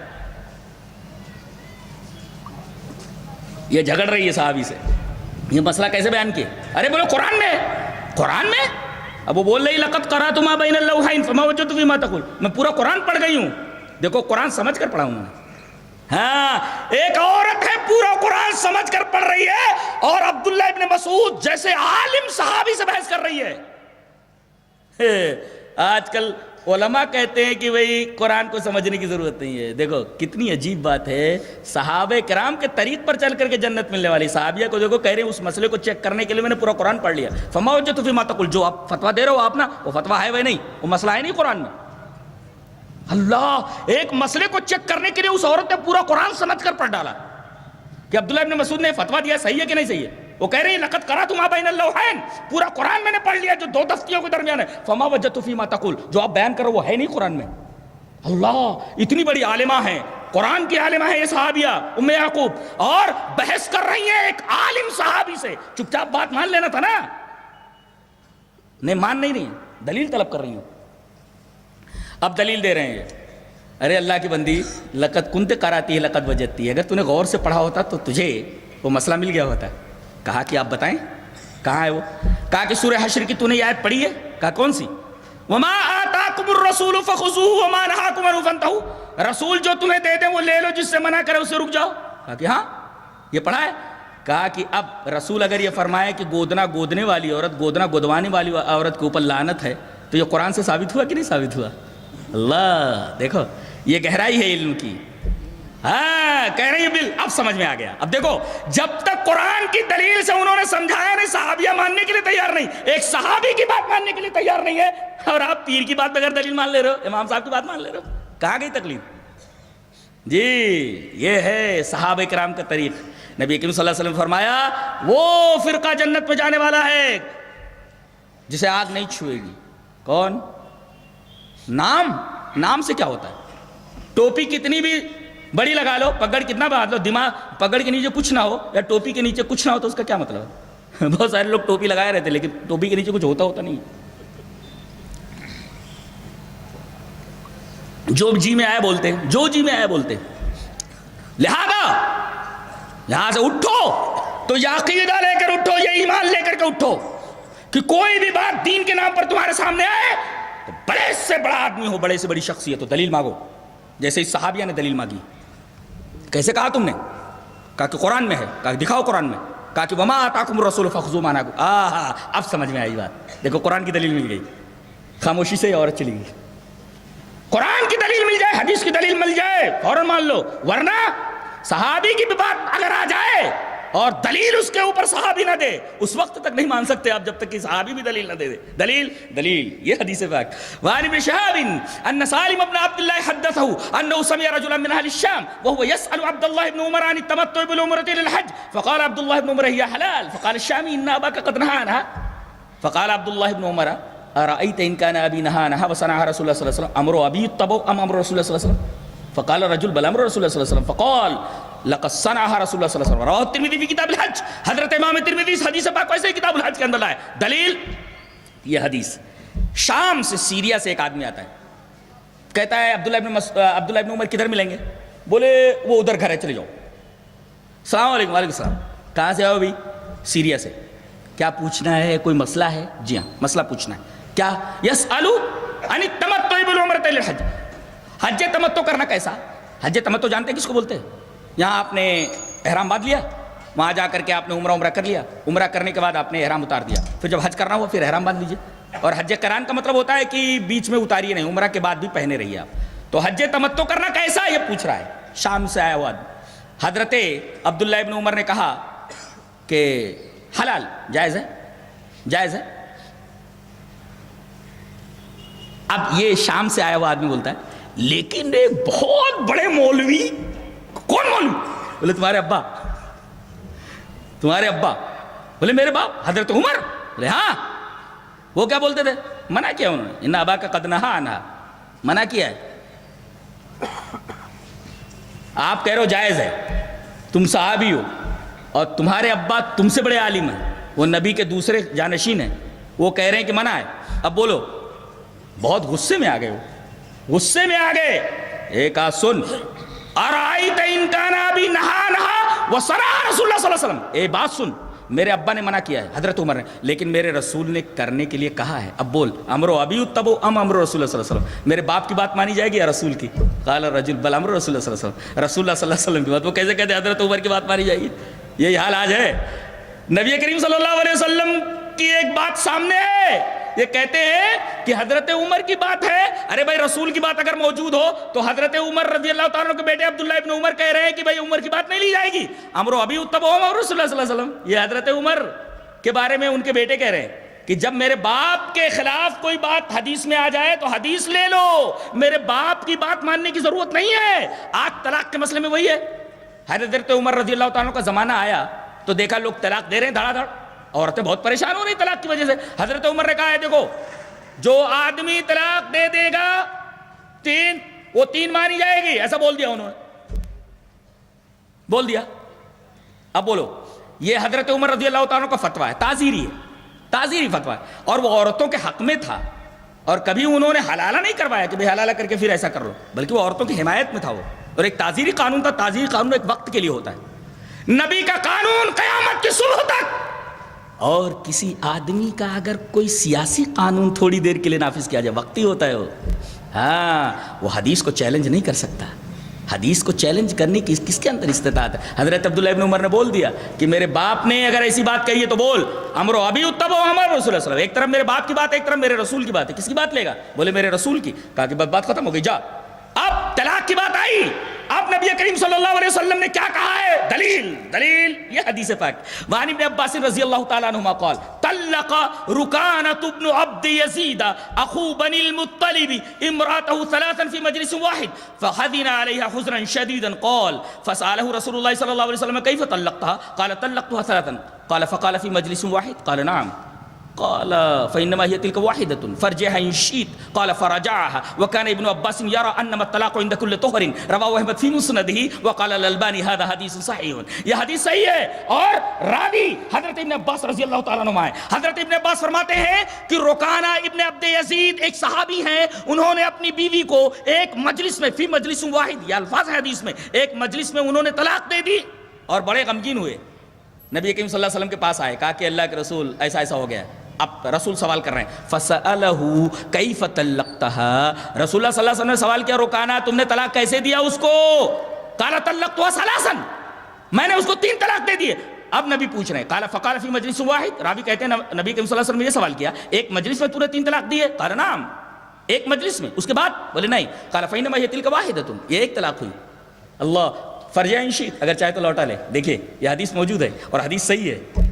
یہ نبی کریم صلی اللہ علیہ وسلم کا فیصلہ ہے کہ ایک مجلس کی 3 طلاق ایک ہوتی ہے. اگر حضرت عمر رضی اللہ تعالیٰ عنہ 3 طلاق اگر اپنے زمانے میں 3 نافذ کر دے تعزیر کے بنا پر, تو بتائیے عبداللہ ابن عمر رضی اللہ تعالیٰ عنہ کا فتویٰ کہاں ہے؟ ایک طرف میرے باپ کی بات ہے, ایک طرف رسول کی بات ہے. بات کس کی لی جائے گی؟ ایمان کا فیصلہ کیا ہے؟ ایمان کا فیصلہ تم دیکھ لو, ہم کچھ نہیں کہیں گے. ایک طرف حضرت عمر کی بات ہے, ایک طرف میرے نبی کی بات ہے. اپنا ایمان دیکھو, اپنا ایمان دیکھ لو. میں کچھ نہیں بولوں گا, اب مجھے بولنا ہی نہیں ہے, کچھ بولنا ہے ہی نہیں مجھے. دیکھنا یہ ہے کہ ایک طرف حضرت عمر کا فعل, دوسری طرف میرے نبی کی بات ہے. کس کی بات لی جائے گی؟ حضرت عبداللہ ابن عمر ان کے بیٹے نے کہہ دیا میرے نبی کی بات مانی جائے گی. لہذا ہم اسی حدیث کے اوپر عمل کریں گے کہ حضرت عمر رضی اللہ تعالیٰ نے جو کچھ کیا وہ ایک وقت کے لیے تھا, اور انہوں نے اپنی اس غلطی کو بعد میں تسلیم بھی کیا, اس لیے کہ صحابی ان سے غلطی ہو جاتی ہے, لیکن وہ اپنی غلطی پر باقی نہیں رہتے, بعد میں توبہ کر لیتے ہیں اگر غلطی ہوئی جی, اور مان لیتا ہے. اگر غلطی ہو جائے صحابی مان لیتا ہے, جی ہاں مان لیتا ہے. دلیل یہ حدیث پاک. وعن ابن عباس رضی اللہ تعالی عنہما انہ طاف مع معاویہ بالبیت فجعل معاویہ یستلم الارکان کلها فقال له ابن عباس رضی اللہ تعالی عنہما لما تستلم هذین الرکنین ولم يكن رسول اللہ صلی اللہ علیہ وسلم يستلمهما فقال معاویہ ليس شيء من البيت مهجورا فقال ابن عباس رضی اللہ عنہ لقد كان لكم في رسول الله اسوة حسنة فقال معاویہ صدقت. رواه احمد في مسند. حضرت امام احمد بن حنبل رحمہ اللہ اس حدیث پاک کو ایسے مسند احمد کے اندر لایا, اس روایت کے راوی بھی حضرت عبداللہ ابن عباس ہیں, طلاق والی کے بھی اور اس کے بھی. کتنا عجیب اتفاق ہے نہیں, کتنا عجیب اتفاق ہے. پوری حدیث پڑھ دی گئی ہے. مذہب جو ہوتا ہے اس کی بنیاد دلائل ہوتے ہیں, اور دلائل کی بنیاد علم کے اوپر ہے. علم جس کو بولتے ہیں, یہ علم ہے, اس کو دلیل بولتے ہیں. صحابی سے مسٹیک ہوئی, ایک صحابی نے ٹوکا, صحابی کو غلطی معلوم ہے, فوراً رجوع کیا. یہ حدیث پڑھی گئی. حدیث کا ترجمہ کیا ہے؟ حضرت ابن عباس فرماتے ہیں کہ اتفاق سے میں معاویہ رضی اللہ تعالیٰ عنہ کے ساتھ طواف کر رہا تھا. میں بتاتا ہوں کہ سمجھے ایسے موبائل ہے, تو یہ تو موبائل مستطیل ہے, ریکٹینگولر ہے, وہ کعبہ مربع ہے, کعبہ مربع ہے. یہ اس کو اگر آدھا کر دیجئے تو مربع کا مطلب ہوتا ہے اس کو چاروں ضلع برابر ہوتی ہیں, چاروں اضلاع برابر ہوتی ہیں مربع. اور کوئی چیز اگر چوکور ہو تو اس کے کتنے کونے ہوتے ہیں؟ 4 ہوتے ہیں نا. ارے بھئی یہ چوکور, 1 کونا, 2 کونا, 3 کونا, 4 کونا.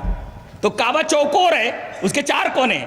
حجر اسود کی سائڈ میں جو 2 کونے وہ رکن یمانی ہیں, ایک یہ رکن یمانی, یہ رکن یمانی برابر. اور پیچھے جو ہے, اب فرض کیجئے یہ کعبہ ہے, یہ اب 1 کونا یہ, 1 کونا یہ, ادھر حجر اسود ہے, ادھر حضرت یہ مقام ابراہیم ہے, تو یہ حجر اسود ہے ادھر, اور یہ کونا یہ جو حجر اسود کی سائڈ میں ہے, اور ایک اسی سائڈ میں یہ کونا ہے, اور حجر اسود سائڈ کے پیچھے ایک کونا یہ ہے, ایک کونا یہ. تو یہ رکن شامی ہے, یہ رکن شامی, یہ رکن شامی, یہ رکن یمانی. اور نبی کریم صلی اللہ علیہ وسلم جب طواف فرماتے تھے تو رکنین یمانین کا کرتے تھے, اس کا خالی, اس کا اور اس کا کرتے تھے, یہ ان رکنوں کا نہیں کرتے, رکن شامیان کا نہیں کرتے.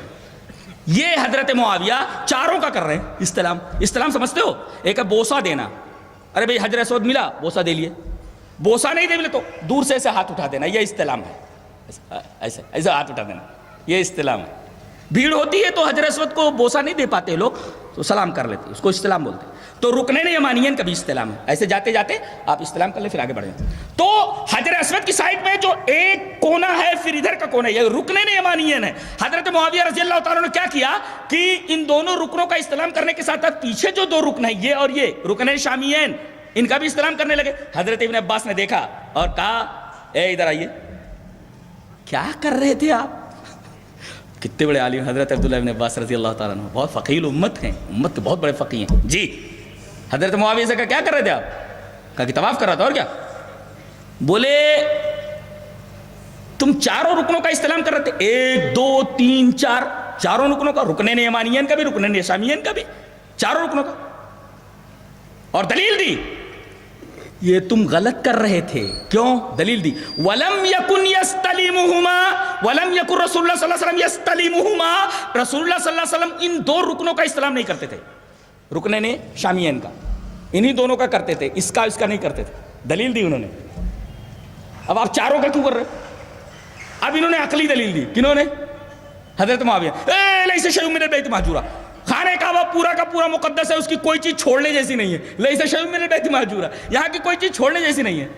حضرت ابن عباس نے دیکھا کہ یہ دیکھو عقلی دلیل دے رہے ہیں, نص کی موجودگی میں قیاس کر رہے ہیں. آپ نے فرمایا لقد کان لکم فی رسول اللہ اسوۃ حسنہ, اور اللہ کے رسول کی زندگی میں اسوہ حسنہ ہے. نبی نے 2 ہی کیا ہے, 2 ہی رکنوں کا استلام. تو حضرت معاویہ کو فلیش ہوا, ارے نبی نے 2 ہی رکنوں کا استلام کیا, میں 4 کر رہا ہوں, اور اس پر تر رہا یہ کہ میں اعتراض کر رہا ہوں, جواب دے رہا ہوں ابن عباس کو. سن کا صدقتا, آپ صحیح کہہ رہے ہیں. دیکھیے صدقتا, یہ حضرت امیر معاویہ رضی اللہ تعالیٰ عنہ کا جملہ ہے. اے ابن عباس, آپ کا بہت بہت شکریہ کہ آپ نے میری غلطی پر مجھے متنبہ کیا. میرے رسول نے 2 ہی رکنوں کا استلام کیا ہے, میں 4 کا کر رہا تھا. تم نے مجھے ٹوکا اور حدیث کی طرف رہنمائی کی, رسول اللہ صلی اللہ علیہ وسلم کے فعل کی طرف رہنمائی کی. آپ کا بہت بہت شکریہ, آپ سچ کہہ رہے ہیں. لقد صدقتا, آپ نے سچ کہا, صدقتا. دیکھو صحابی سے غلطی ہوئی, دوسرے صحابی نے ٹوکا تو صحابی نے فوراً رجوع کیا. اللہ اکبر, یہ طریقہ تھا صحابہ کرام رضوان اللہ تعالی علیہ مجمعین کا کہ کہیں اگر کوئی مسٹیک ہو جائے, حدیث آ گئی تو فوراً صحابی اس کے اوپر گھوم جاتا تھا اس کی طرف اور فوراً اس کو مان لیتا تھا. اللہ, دیکھو کتنا ٹائم ہے ابھی, 11 بج گئے. ہاں اب ایک حدیث اور پڑھ دوں, ایک حدیث اور پڑھ دیتا ہوں. صحابہ کرام رضوان اللہ تعالی علیہ مجمعین کی اتباع کا انداز کیا تھا, آئیے دیکھتے ہیں. چلو وہ حدیث پہلے پڑھ لیتے ہیں. حدیث اس طرح, وعن ابی سعید الخدری رضی اللہ تعالی عنہ قال بینما رسول اللہ صلی اللہ علیہ وسلم يصلي باصحابه اذ خلعنا عليه فوضعهم عن يساره فلما راى القوم ذلك القوا نعالهم فلما قضى رسول الله صلى الله عليه وسلم صلاته قال ما حملكم على القائكم نعالكم قالوا رايناك القيتنا عليك فالقينا نعالنا فقال رسول الله صلى الله عليه وسلم ان جبريل عليه السلام اتاني فاخبرني ان فيهما قذرا وقال اذا جاء احدكم المسجد فلينظر فإن رأى فينا عليه قذرا أو أذى فليمسحه وليصلي فيهما رواه ابو داؤد في کتاب الصلاة. حضرت امام ابی داؤد اس حدیث پاک کو ایسے کتاب الصلاة کے اندر لائے. راوی جیسا کہ معلوم حضرت ابو سعید خدری ہیں. حضرت ابو سعید خدری رضی اللہ تعالیٰ عنہ فرماتے ہیں کہ نبی کریم صلی اللہ علیہ وسلم نماز پڑھا رہے ہیں. بینما رسول اللہ صلی اللہ علیہ وسلم صحابی, رسول اللہ صلی اللہ علیہ وسلم اپنے صحابہ کرام کو نماز پڑھا رہے ہیں, اور اتفاق سے نبی کریم صلی اللہ علیہ وسلم جوتے پہن کر نماز پڑھا رہے ہیں. آپ کے دونوں پیروں میں جوتے ہیں, اور صحابہ کرام جو پیچھے کھڑے ہیں اکثریت ان کی جوتے پہن کر کے اقتدا کر رہی ہے. اس کا مطلب یہ وہ مسئلہ معلوم ہوا کہ آدمی جوتے پہن کر نماز پڑھ سکتا ہے. اب کہے قاسمی صاحب یہ فتویٰ دے کر گئے ہیں کہ جو ہے جوتا پہن کر کے نماز پڑھ سکتا, قالین والین بچھی وہ دندن آتے چلے جاؤ. ارے بھائی یہ اس جگہ کی بات ہے جہاں پر قالینیں نہ بچھی ہوئی ہوں اور سادہ ہو زمین, یا اسی طریقے سے آپ وہاں جوتے پہن کر چلے گئے, نیچے کچھ لگا ہوا ہو وغیرہ وغیرہ. تو یہ کچی جگہ جہاں پر ہو, جیسے آپ نماز جنازہ پڑھ رہے ہو, نیچے کچھ نہیں ہے, تو آپ وہاں اس طریقے سے جوتے پہن کر نماز پڑھ سکتے ہیں. اب دیکھیے آپ جوتے پہن کر کے اقتدا کر رہے ہیں صحابہ کرام, اور جوتے پہن کر کے حضرت نبی کریم صلی اللہ علیہ وسلم نماز پڑھا رہے ہیں. اچانک درمیان ہی میں آپ نے رک کر کے نماز ہی کی حالت میں جوتا اتارا, پہلا پھر دوسرا, اس کے بعد بائیں سائڈ میں رکھ دیا. صحابہ کرام نے دیکھا, مسئلہ یہ معلوم ہوا کہ آدمی جب نماز کی حالت میں ہو تو اس کی نگاہ سجدے کی جگہ پر ہو, لیکن اگر وہ امام کی طرف بھی دیکھ لے اور دیوار کی طرف بھی دیکھ لے تو چلتا ہے. نہیں معلوم؟ ارے نبی کریم صلی اللہ علیہ وسلم کو انہوں نے ایسا کرتے ہوئے دیکھا، اس کا مطلب سجدے کی جگہ سے ان کی نگاہ ہٹی نا، مسئلہ معلوم ہوا، ادھر دیکھ سکتا ہے سامنے آگے کی طرف جہاں تک دیکھنا چاہیے دیکھ سکتا ہے، مسئلہ معلوم ہوا جی۔ دیکھا کہ نبی کریم صلی اللہ علیہ وسلم نے اپنے دونوں جوتے اتار کے بائیں سائڈ میں رکھ لیا، فوضا آئی ہیں ساری اپنے بائیں سائڈ میں رکھ لیا، انہوں نے اپنے جوتے اتارے اور بائیں سائڈ میں رکھ لیے۔ نبی کریم صلی اللہ علیہ وسلم نے جب نماز ختم کی، فلما قضى رسول اللہ صلی اللہ علیہ وسلم صلاۃ، نبی کریم صلی اللہ علیہ وسلم نماز ختم کی تو دیکھا سارے کے جوتے بائیں سائڈ میں رکھے ہوئے نکالے ہوئے۔ آپ نے فرمایا ما حملکم علی القائکم نعالکم، ارے بھائی تم لوگوں نے اپنے جوتے کیوں اتارے؟ کتنا پیارا جواب ہے دیکھو، قالوا رأیناک القیت نعلک فالقینا نعالنا، اے ہمارے حبیب ہم نے آپ کو جوتے اتار دے دیکھا، ہم نے جوتے اتار دیے، ہم نہیں جانتے کیا کیوں کیسے، ہم نے آپ کو جو کرتے ہوئے دیکھا کر لیا۔ اللہ اکبر، دیکھ رہے ہیں آپ اتباع، یہ اتباع ہے۔ اگر اسی طریقے کی اتباع نبی کی بات آ جائے تو کیوں اور کیا کیے بغیر اگر آپ مان لیتے ہیں تو اسی کا نام اتباع، دیٹ از کالڈ اتباع، اسی کا نام اتباع ہے۔ اگر یہ جذبہ آپ کے اندر پیدا نہیں، کیوں اور کیا، یہ مولوی صاحب واہ یا کتاب، ہاں تب گئے آپ کام سے۔ کیا پیارا جواب ہے، تم نے اپنے جوتے کیوں اتارے؟ جواب دیکھیے، قالوا رأیناک القیت نعلک فالقینا نعالنا، اے ہمارے حبیب ہم نے آپ کو جوتے اتارتے دیکھا، ہم نے اپنے جوتے اتار دیے، بس ہمیں اور کیا کیوں کیسے وائی واٹ ہاؤ یہ سب ہم کو نہیں آتا ہے۔ تو نبی کریم صلی اللہ علیہ وسلم نے فرمایا اچھا ایک مسئلہ یہ معلوم ہوا کہ بھائی جوتے اتار دیے نماز کی حالت میں، نماز ہو گئی نا، نماز کے اندر کوئی خرابی ہوئی، جوتے اتارے، ارے بھائی یوں جوتے اتارے ہوں گے، پھر یوں جوتے اتارے ہوں گے، پھر اس کو پکڑ کر کے بائیں سائڈ میں رکھا ہو، اس کا مطلب یہ ہوا اگر موبائل آپ کی جیب میں ہے، سوئچ آف آپ نے نہیں کیا ہے اور ٹوں ٹوں بجنے لگا تو آپ جیب سے نکالیے، ایسے باندھے ہوئے ہیں چھوڑ دیجئے، ہاتھ نکال کر کے سوئچ آف کر کے جیب میں ڈال، ایسے دیکھتے مت رہے کس نے کیا ہے، سوئچ آف کر کے جیب میں ڈالیے، ہیں اتنا تو کر سکتے ہیں آپ۔ لوگ کھڑے رہتے ٹوں ٹوں بجتا رہتا ہے، ارے بھائی اگر جوتے اتار دیے انہوں نے اور بھائی سائڈ میں رکھ دیے تو اتنا عمل تو آپ کر ہی سکتے ہیں، بھائی موبائل جیب سے نکال کر کے سوئچ آف کر کے دیکھتے مت کس نے کال کیا ہے، یہ شغل ہے، ان فی الصلاۃ لشغل، آپ کی نماز خراب ہو جائے گی، اس لیے شغل میں آپ ہو گئے جی۔ بہرحال جتنا کام ہے اتنا آپ کر لیجئے، اس کے بعد جیب میں ڈال لیجئے، ٹوں ٹوں مت بجنے دیجئے، اور دونوں ہاتھ بھی چھوڑ دیے تو اس سے نماز میں کوئی فرق نہیں پڑتا۔ اب جیسے موبائل میری جیب میں ہے اور ٹوں ٹوں بجنے لگا، میں نے دونوں ہاتھ چھوڑ دیا، اس سے نکالا سوئچ آف پھر جیب میں ڈالے بند، تو ہاتھ چھوڑنے سے نماز میں کوئی خلل نہیں ہوتا جی۔ نبی کریم صلی اللہ علیہ وسلم نے فرمایا کہ تم لوگوں نے جوتے مجھے دیکھ کر اتار دیے، لیکن میرا معاملہ کیا تھا وہ دیکھو، ان جبریل علیہ السلام اتانی فاخبرنی ان فیما قدر وقال، کہا کہ جبریل علیہ السلام درمیان نماز میں آیا اور مجھے بتایا کہ آپ کے دونوں جوتوں کے اندر گندگی لگی ہوئی ہے۔ ایک مسئلہ یہ معلوم ہے، کپڑے میں گندگی لگی ہو نماز نہیں ہوتی، جوتے میں گندگی لگی ہو نماز نہیں ہوتی جی، بدن میں گندگی لگی ہو نماز نہیں ہوتی۔ اور ایک عقیدے کا مسئلہ معلوم ہوا کہ نبی کو غیب کا علم نہیں ہوتا، اس لیے کہ اگر آپ کو غیب کا علم ہوتا تو ایسے جوتے پہن کر کے نماز پڑھانے کے لیے نہ کھڑے ہوتے کہ جبریل کو آ کر بتانا پڑے کہ آپ کے جوتوں کے اندر گندگی لگی ہوئی دیکھ رہے ہیں آپ، یہ دلیل واضح ہے۔ یہ روایت کہاں کی ہے، کتنی بھی عقلی دلیل لیجئے، اس حدیث کے مقابل میں آپ کی عقلی دلیل کی کیا وقت رہ جاتی ہے، کیا ویلو رہ جاتا ہے۔ حضرت نے فرمایا ان جبریل علیہ السلام اتانی، جبرائیل میرے پاس آئے اور مجھے بتایا کہ آپ کے دونوں پیروں میں آپ کے دونوں جوتوں کے اندر گندگی لگی ہوئی ہے۔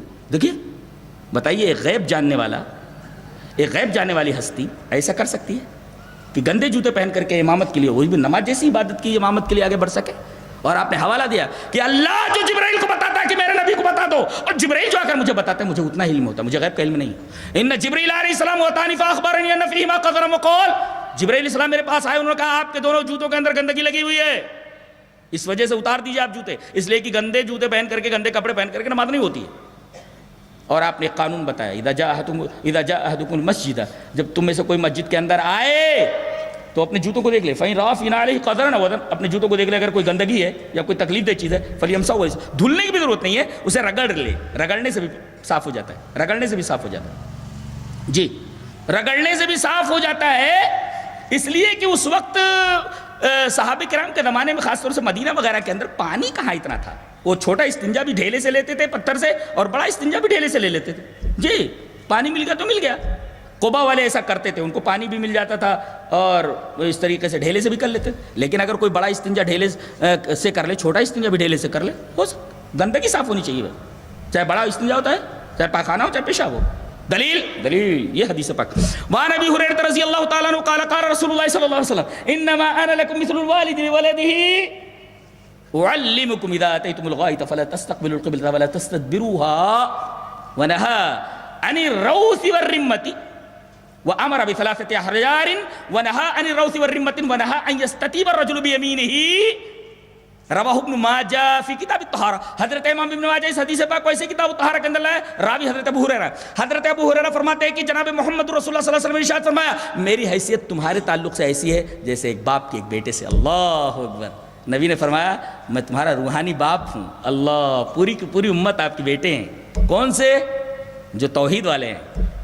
توحید والے. اگر توحید نہیں ہے تو حضرت نوح علیہ السلام کے بیٹے سامنے ڈوب گیا. حضرت نوح نے پکارا ونادیٰ نوح رب رب انم نہیں ملا.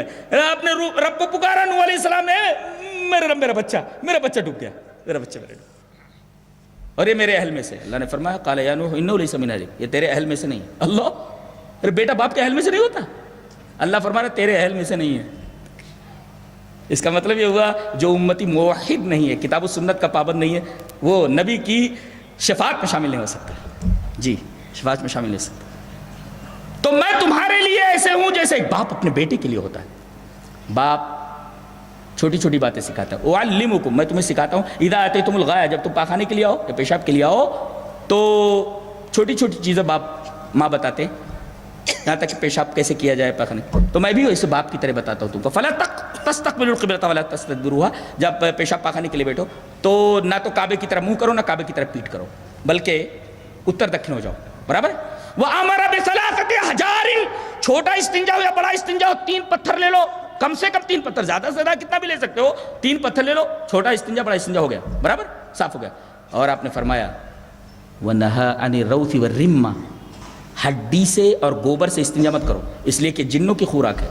جی, یہ جنوں کی خوراک ہے. اب وہ کیسی خوراک ہے, وہ کیسے کھاتے ہیں, اللہ جانے. یہ ایک الگ تفصیل ہے. کبھی انشاءاللہ اس پر بحث ہوئی جنوں کے اوپر, وما خلقت الجن والانس الا لیعبدون, تو ہم بتائیں گے کہ اس کا کیا معاملہ ہے. یہ ہمارا موضوع بحث نہیں ہے ابھی. تو نبی کریم صلی اللہ علیہ وسلم نے ارشاد فرمایا کہ تم لوگ گوبر سے اور ہڈی سے استنجا مت کرو. اور ایک بات اور آپ نے فرمائی, وَنَهَا رسول اللہ صلی اللہ علیہ وسلم أَن يَسْتَطِيبَ الرَّجُلُ بِيَمِينِهِ, نبی کریم صلی اللہ علیہ وسلم نے منع فرمایا کہ آدمی داہنے ہاتھ سے استنجا لے. چھوٹے ہاتھ, یہ چھوٹا استنجا یا بڑا استنجا داہنے ہاتھ سے لینے سے منع کیا گیا ہے. ایک نقطہ معلوم ہوا, جو ہاتھ داہنے کا ہے, جو مقام داہنے ہاتھ کا بائیں ہاتھ کا نہیں ہے, اسی وجہ سے ہم ایک ہی ہاتھ مسافر کے لیے بڑھاتے ہیں. اس لیے کہ نبی نے فرمایا وَنَهَا رسول اللہ صلی اللہ علیہ وسلم أَن يَسْتَطِيبَ الرَّجُلُ بِيَمِينِهِ, اور منع فرمایا ہے کہ آدمی داہنے ہاتھ سے استنجا نہ کرے. اللہ, اس کا مطلب داہنا ہاتھ جو ہوتا ہے وہ بائیں ہاتھ کی طرح نہیں ہوتا. بائیں ہاتھ سے گندگی صاف کرو, اس لیے کہ داہنے ہاتھ کا مقام ہے. دیکھو, دائنے ہاتھ سے گندگی صاف کرنے سے منع کیا گیا ہے. بائیں ہاتھ کو استعمال کرو گندگی صاف کرنے کے لیے. یہ گندگی صاف کرنے کے لیے, یہ تو مسافر کے لیے ہے. یہ مسافر کے لیے, اس لیے کہ جو داہنے ہاتھ کا مقام ہے وہ بائیں ہاتھ کا نہیں ہے. اس حدیث پاک سے ثابت ہوا. اس لیے کہ اس ہاتھ سے, داہنے ہاتھ سے گندگی صاف کرنے کے لیے منع کیا گیا ہے. وَنَهَا أَن يَسْتَطِيبَ الرَّجُلُ بِيَمِينِهِ, رسول اللہ صلی اللہ علیہ وسلم نے منع کیا کہ آدمی داہنے ہاتھ سے استنجا صاف کرے, گندگی صاف کرے. بائیں ہاتھ سے کر سکتا ہے. اس کا مطلب یہ ہوا جو مقام داہنے ہاتھ کو اللہ نے دیا ہے وہ مقام بائیں کو نہیں دیا ہے. ورنہ رسول اللہ صلی اللہ علیہ وسلم کی اس حدیث کا کیا مطلب ہے, ذرا مجھے سمجھایا جائے. تو خلاصہ یہ نکلا کہ اتباع کا مطلب یہ ہے کہ قرآن کی بات آ جائے, حدیث کی بات آ جائے, شریعت کے نام پر کوئی بات آئے تو دلیل کے طور پر قرآن کی دلیل لاؤ. قرآن میں کہاں ہے, حدیث میں کس جگہ ہے, اور حدیث بھی کیسی, صحیح حدیث. اس لیے کہ ابھی حدیث پڑھی گئی کہ ما افسد الناس من بعدی من سنتی, میری سنتوں کے اندر لوگوں نے گڑبڑیاں کر دی ہیں, تو اصلاح کرنے والے جو لوگ ہیں ان کے پاس جاؤ اصلاح. اللہ اکبر. تو گویا کہ خلاصہ یہ نکلا پوری تقریر کا کہ اتباع یہ ضروری ہے کامیابی کے لیے, اور جنت میں جانے والا وہی فرقہ ہے جو نبی کریم صلی اللہ علیہ وسلم کی اتباع کرے اور صحابہ کرام کے راستے پر چلے. اللہ تبارک و تعالیٰ ہمیں اس بات کی توفیق دے کہ ہم صحابہ کرام کے اور نبی کریم صلی اللہ علیہ وسلم کے طریقے پر چلیں, اور فرقہ ناجیہ میں ہمارا حشر ہو, اور جنتی لوگوں میں ہمارا حشر ہو. وآخر دعوانا ان الحمد للہ رب العالمین.